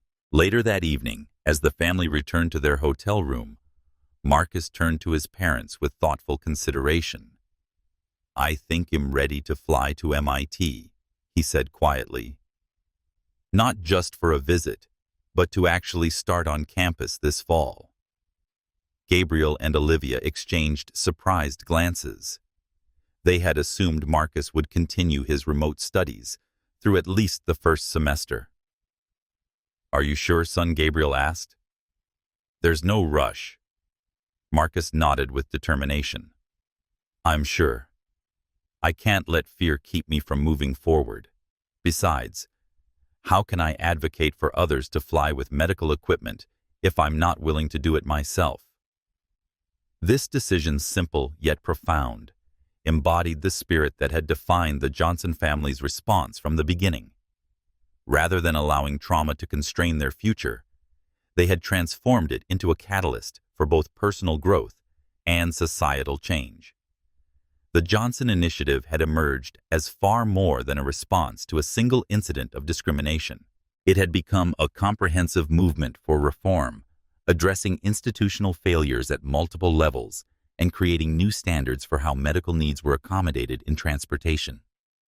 As Gabriel updated the task force on the Foundation's progress the following day, he emphasized the importance of maintaining momentum beyond the initial reforms. What we're building isn't just a response to what happened to Marcus. It's a permanent transformation in how our transportation system accommodates medical needs and addresses discrimination. The Johnson Initiative isn't a temporary project, It's a lasting commitment to ensuring that all passengers can travel with dignity, safety, and respect. This vision, ambitious yet achievable, reflected the extraordinary journey from trauma to transformation that had unfolded in just 3 months. The flight attendant who had ripped out Marcus' oxygen tube had inadvertently sparked changes that would reshape the entire airline industry for decades to come. Richard Blackwood, who had initially resisted the reforms, now appeared regularly at Johnson Initiative events, having recognized both the moral and business advantages of embracing, rather than fighting the transformation. His conversion from opponent to ally symbolized the broader shift occurring throughout the industry. Sometimes, leadership means admitting you were wrong, Blackwood acknowledged during a joint press conference with Gabriel. The Johnson protocols aren't just good for passengers.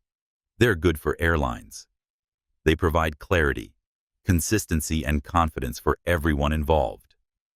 By the time Marcus prepared for his journey to MIT, the Johnson Initiative had already achieved what many had considered impossible: a fundamental restructuring of how airlines approached medical accommodation, supported by regulatory reform, technological innovation, and a permanent foundation to ensure ongoing advocacy and oversight.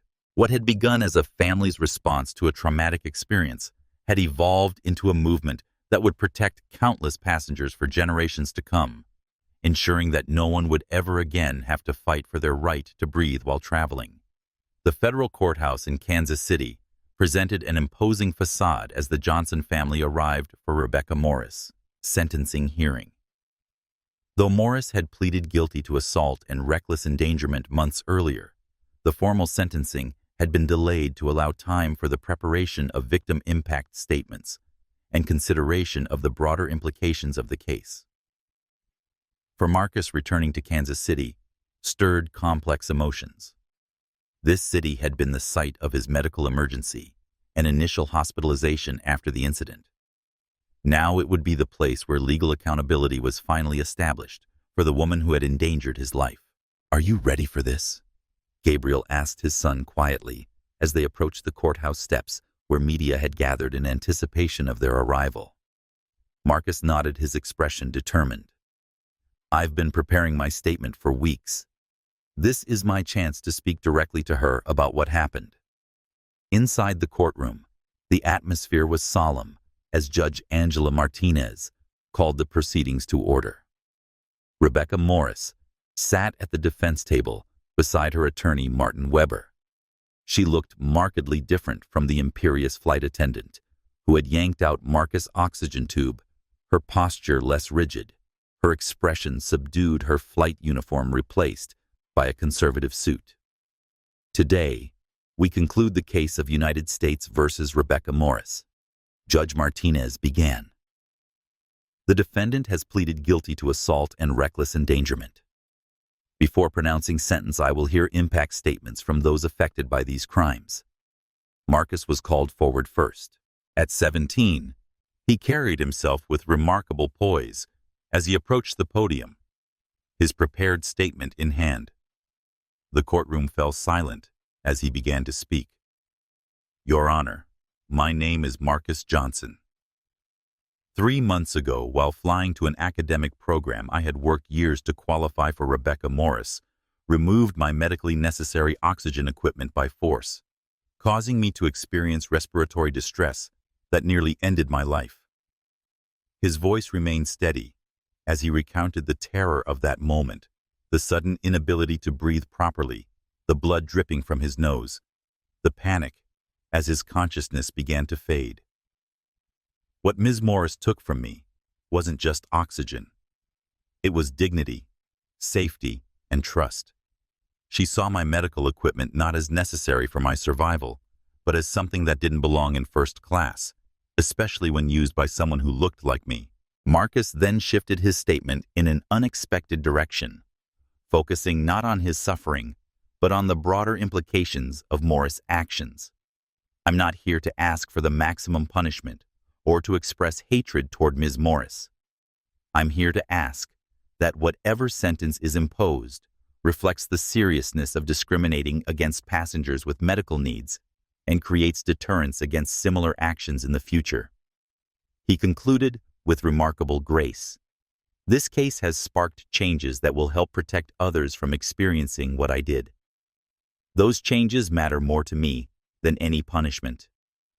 What I hope most is that Ms. Morris recognizes the harm her actions caused and commits to growth, just as the airlines are now being required to do.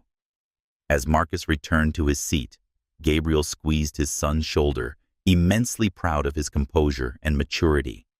Gabriel's own impact statement focused on the perspective of a parent watching his child in life-threatening distress.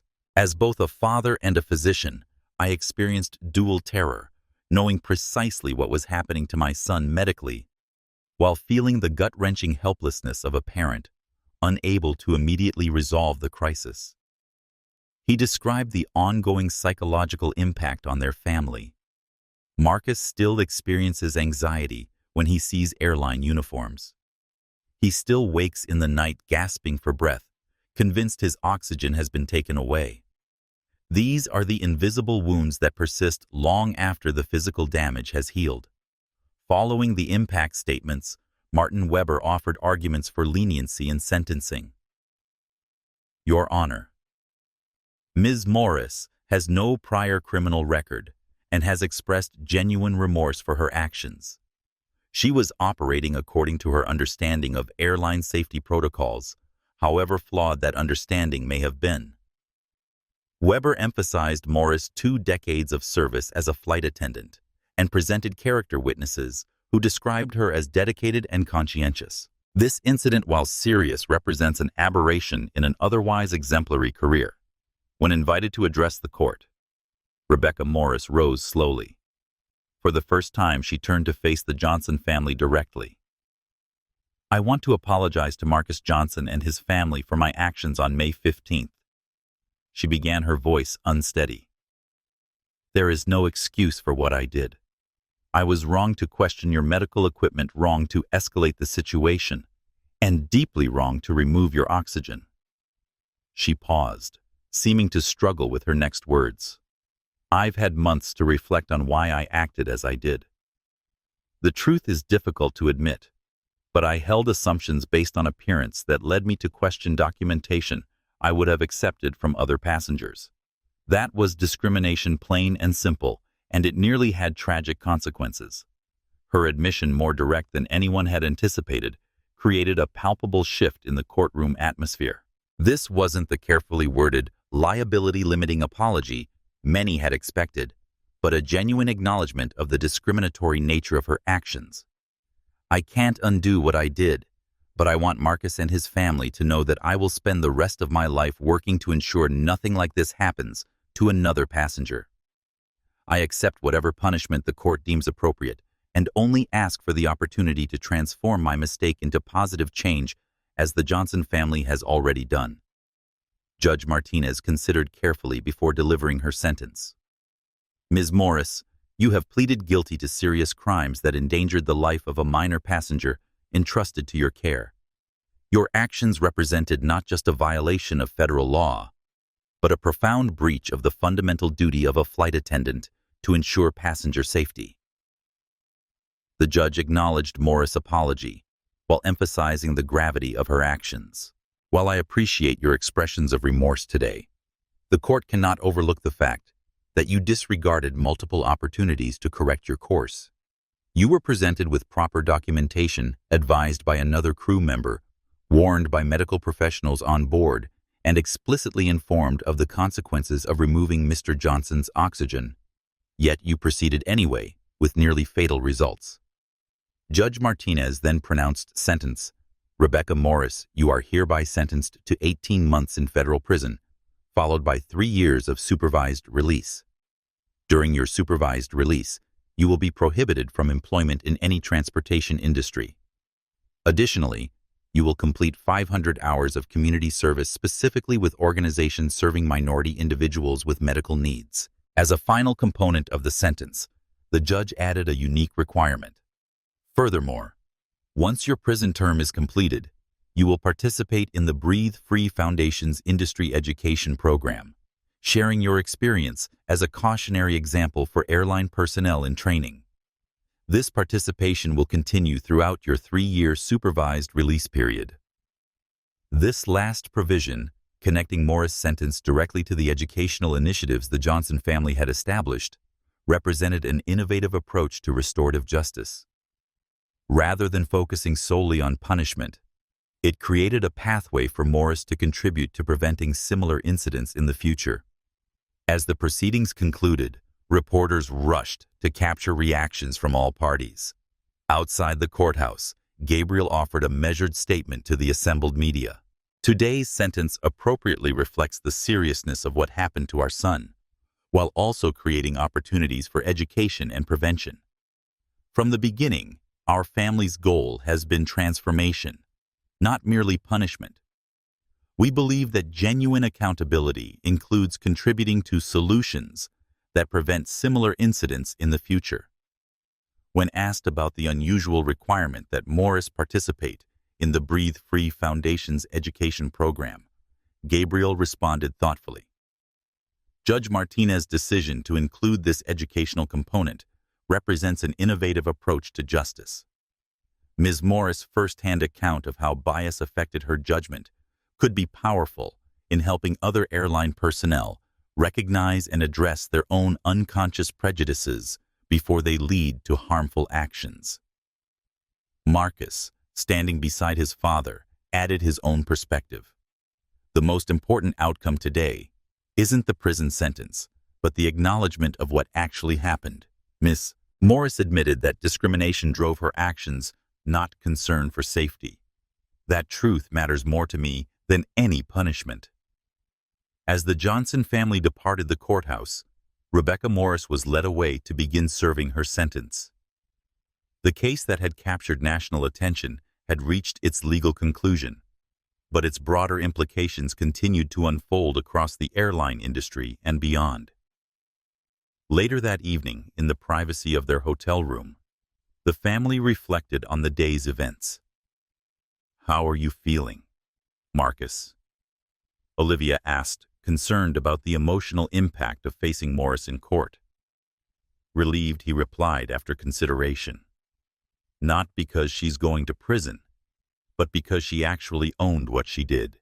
No more excuses about safety protocols or regulations. She admitted it was discrimination." Gabriel nodded in agreement. "That admission matters.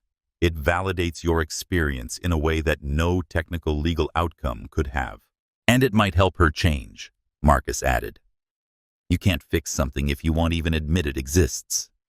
This moment of reflection marked a transition for the Johnson family from seeking justice for the specific incident involving Rebecca Morris to focusing fully on the broader transformation they had initiated in airline practices, regulatory frameworks, and public awareness.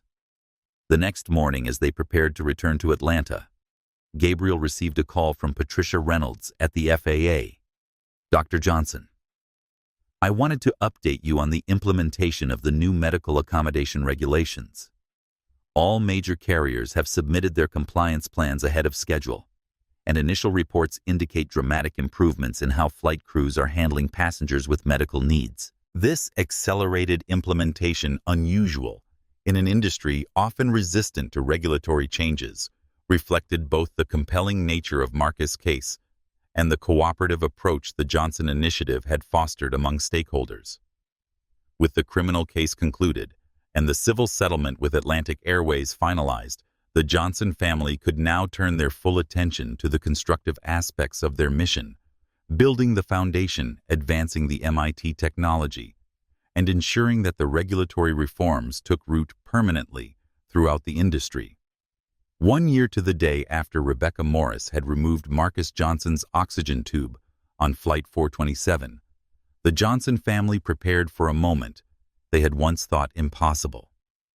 Marcus, now thriving as a freshman at MIT, was about to board a flight to Boston after spending spring break with his family in Atlanta. Gabriel and Olivia accompanied their son to Hartsfield-Jackson International Airport, the same departure point where their journey had begun a year earlier. The difference in atmosphere was palpable. The check-in agent recognized Marcus immediately, not from media coverage, but because she had completed the Breathe Free Foundation's training program. "Mr. Johnson, we've noted your medical accommodation in our system," she said professionally. "Would you like a private screening for your equipment at security? Or are you comfortable with standard procedures?" This simple question, offering choice rather than imposing requirements, reflected the fundamental shift in how airlines now approached passengers with medical needs. Where once such accommodations had been treated as exceptional burdens, they were now handled as routine aspects of customer service and safety.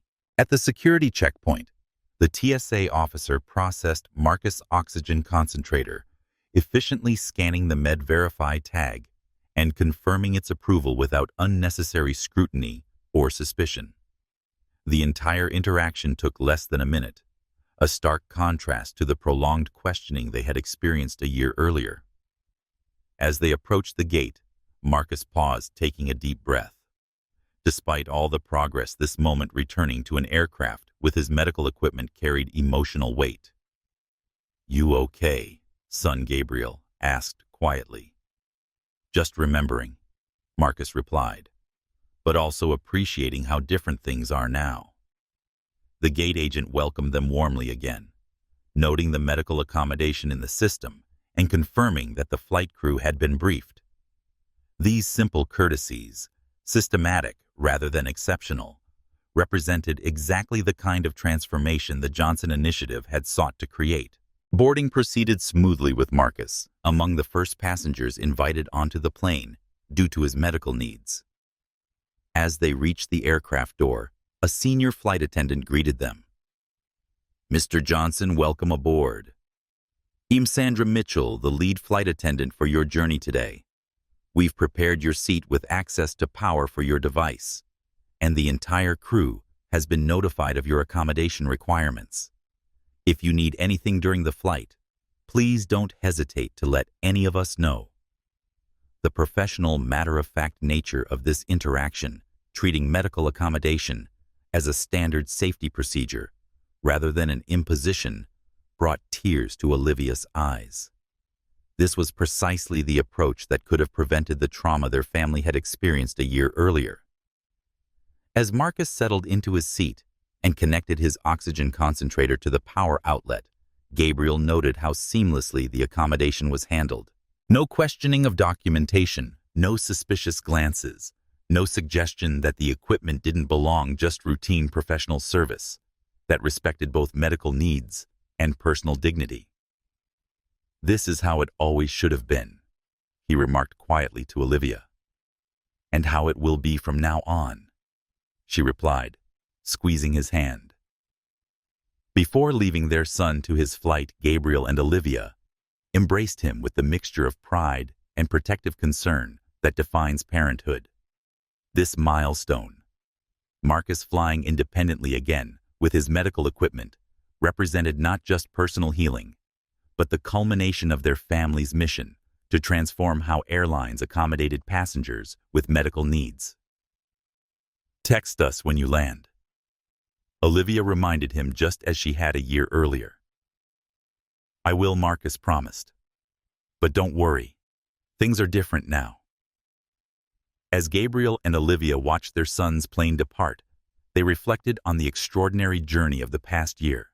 What had begun as a traumatic incident born of prejudice and institutional failure had catalyzed changes that would benefit countless travelers for generations to come. The Breathe Free Foundation was now a permanent fixture in the transportation landscape, advocating for passengers with medical needs and providing training for industry personnel. The Johnson Protocols had been enshrined in federal regulations, ensuring consistent standards across all carriers. The MedVerify technology Marcus had helped develop was becoming universal, eliminating ambiguity in equipment approval. But perhaps most meaningful was the cultural shift within the airline industry itself. Medical accommodation was no longer viewed as an exception to be managed, but as a core function of aviation safety and service. Flight crews were now trained to recognize and address potential bias in their decision-making, especially regarding passengers with medical needs. 1 hour into Marcus' flight, Gabriel received a text message with a photo. Marcus in his seat. Oxygen concentrator operating smoothly, giving a thumbs up. The caption read simply, "Everything perfect. Breathing easy." Those 4 words, breathing easy, captured the essence of what their family had fought for and achieved. Not just for Marcus, but for every passenger whose medical needs had previously made air travel a source of anxiety and potential discrimination. Rebecca Morris' act of removing Marcus' oxygen had been intended to assert control and authority. Instead, it had sparked a transformation that redefined that authority entirely, replacing subjective judgment with clear standards, discriminatory practices with inclusive protocols, and institutional indifference with accountable oversight. As Gabriel and Olivia drove home from the airport, a call came in from Elena Rodriguez at the Breathe Free Foundation. "Dr. Johnson, I wanted to share some news. The 100th airline worldwide has just adopted the Johnson protocols. We've officially reached global coverage of all major carriers. This milestone, coming exactly 1 year after the incident, provided a fitting conclusion to the extraordinary journey from trauma to transformation. What Rebecca Morris had taken from Marcus in that moment of discrimination had been reclaimed and amplified into change that would ensure no passenger ever faced similar treatment again. The oxygen she had ripped away had been replaced not just for Marcus, but for countless others who would now travel with confidence that their medical needs would be accommodated with competence, dignity, and respect. 3 years after the incident that changed their lives and transformed an industry, the Johnson family gathered at MIT's graduation ceremony to celebrate Marcus's remarkable achievement, completing his bachelor's degree in just 3 years, while simultaneously developing technology that had revolutionized travel for people with medical needs. The MedVerify system he had helped create was now standard across all transportation modes worldwide. The Breathe Free Foundation had assisted over 50,000 travelers and trained personnel from more than 300 transportation providers. The Johnson protocols had been adopted by regulatory agencies in 47 countries. As Marcus crossed the stage to receive his diploma, thunderous applause echoed through the auditorium. Recognition not just of his academic achievements, but of the transformation he had helped create from a moment of trauma and discrimination. Dignity isn't something that should require courage to claim. Marcus had written in his senior thesis, "It's something that transportation systems should provide by design. The greatest safety innovation isn't a new technology or procedure. It's the recognition that every passenger deserves equal protection, accommodation, and respect." Those words, now engraved on a plaque at FAA headquarters, embodied the legacy of Flight 427, not as a story of discrimination, but as the catalyst for a revolution in how the world accommodated travelers whose journey included both destinations and medical needs. Wow, what an incredible story of resilience, transformation, and positive change coming from such a horrible act of discrimination. If this story moved you as much as it moved me, please hit that like button to support more content like this. This case shows how one family's determination can create lasting change that benefits countless others. The Johnson family could have simply sought justice for themselves, but instead they fought to transform an entire industry. If you know someone with medical needs who travels, or if you're passionate about fighting discrimination, please share this video with them. The more people who understand these issues, the more progress we can make together. And don't forget to subscribe to our channel for more powerful stories that highlight important social issues and the incredible human capacity to overcome adversity and create positive change. Remember, as Marcus Johnson showed us, dignity isn't something that should require courage to claim. It's something our systems should provide by design. Let's all work together to make that vision a reality.